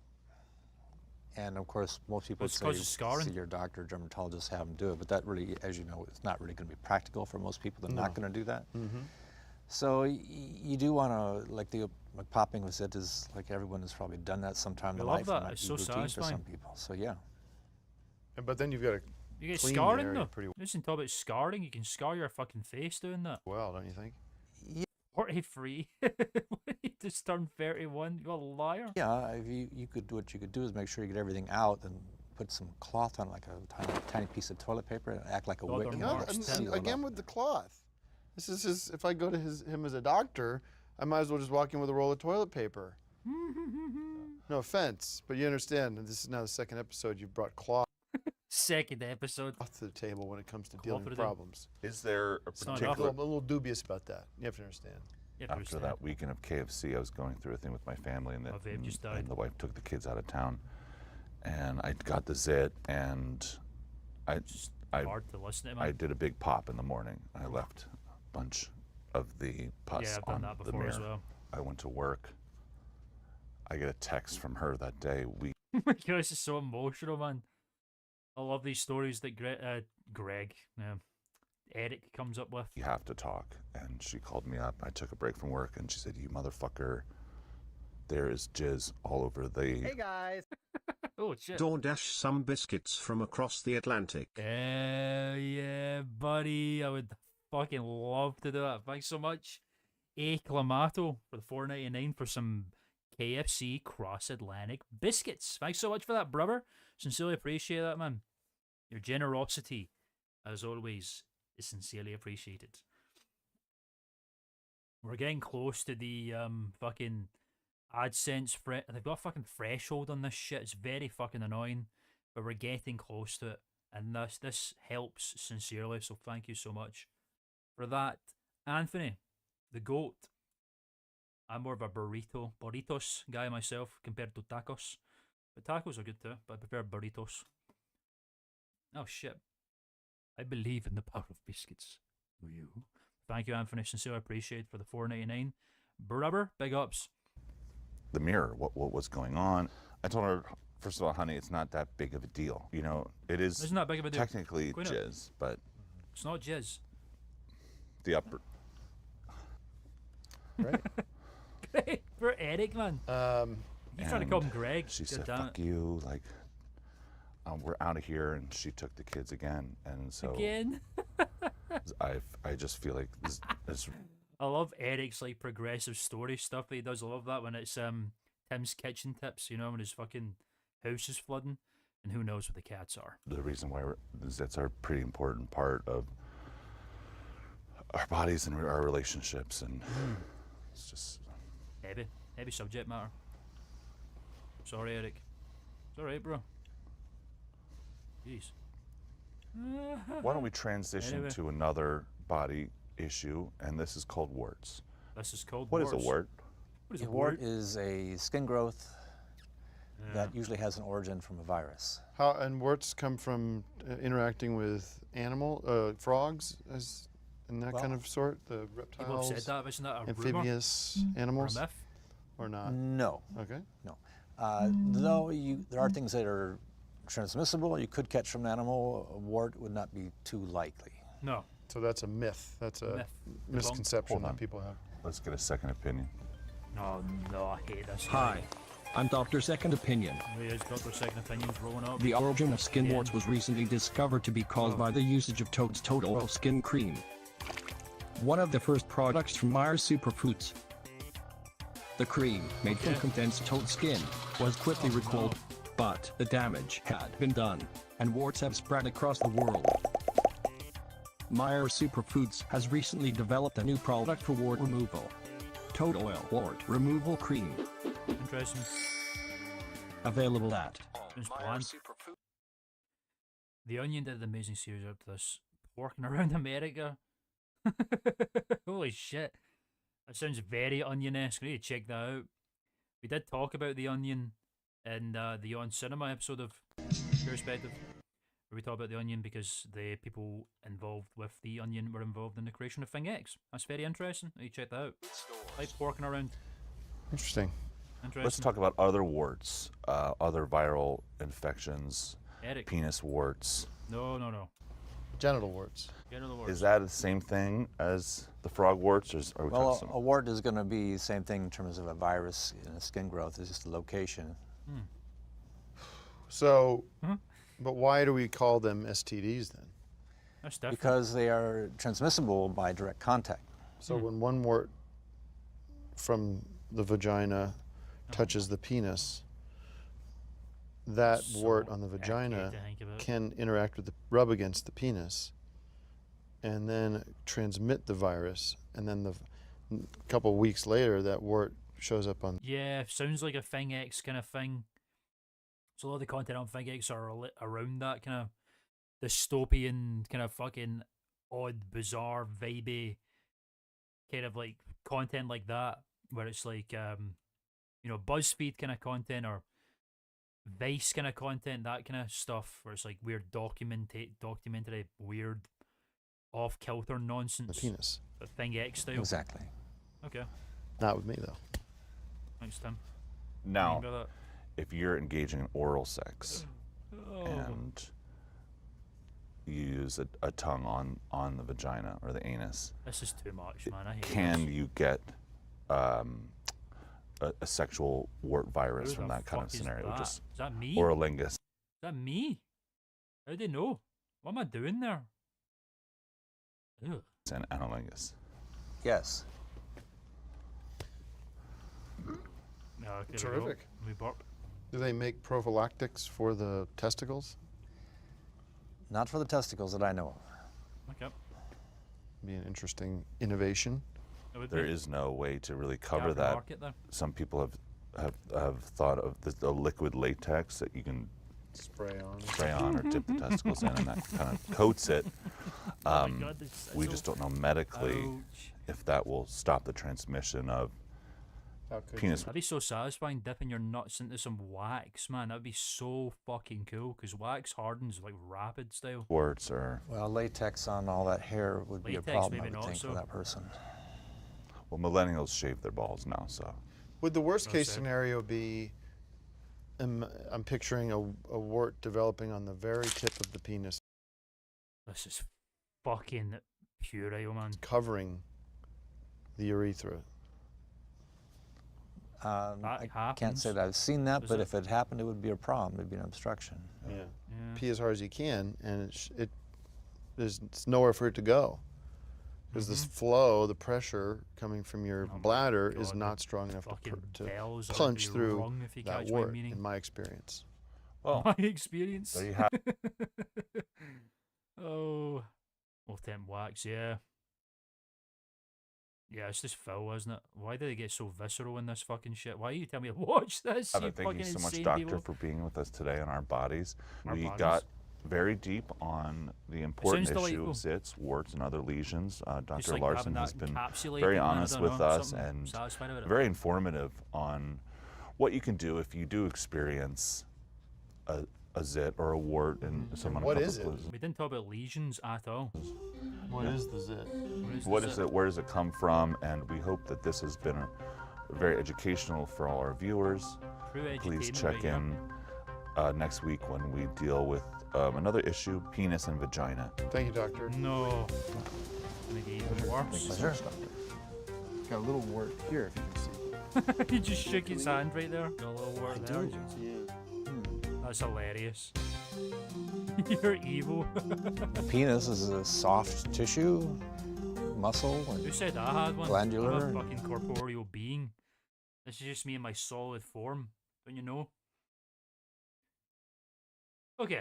That was that, ladies and gentlemen. A nice wee closer for the evening. Thank you so much for much, man. Jesus. I'm going to start that again in a little second. Just hold on a minute. Because that was terrible use of the English language there.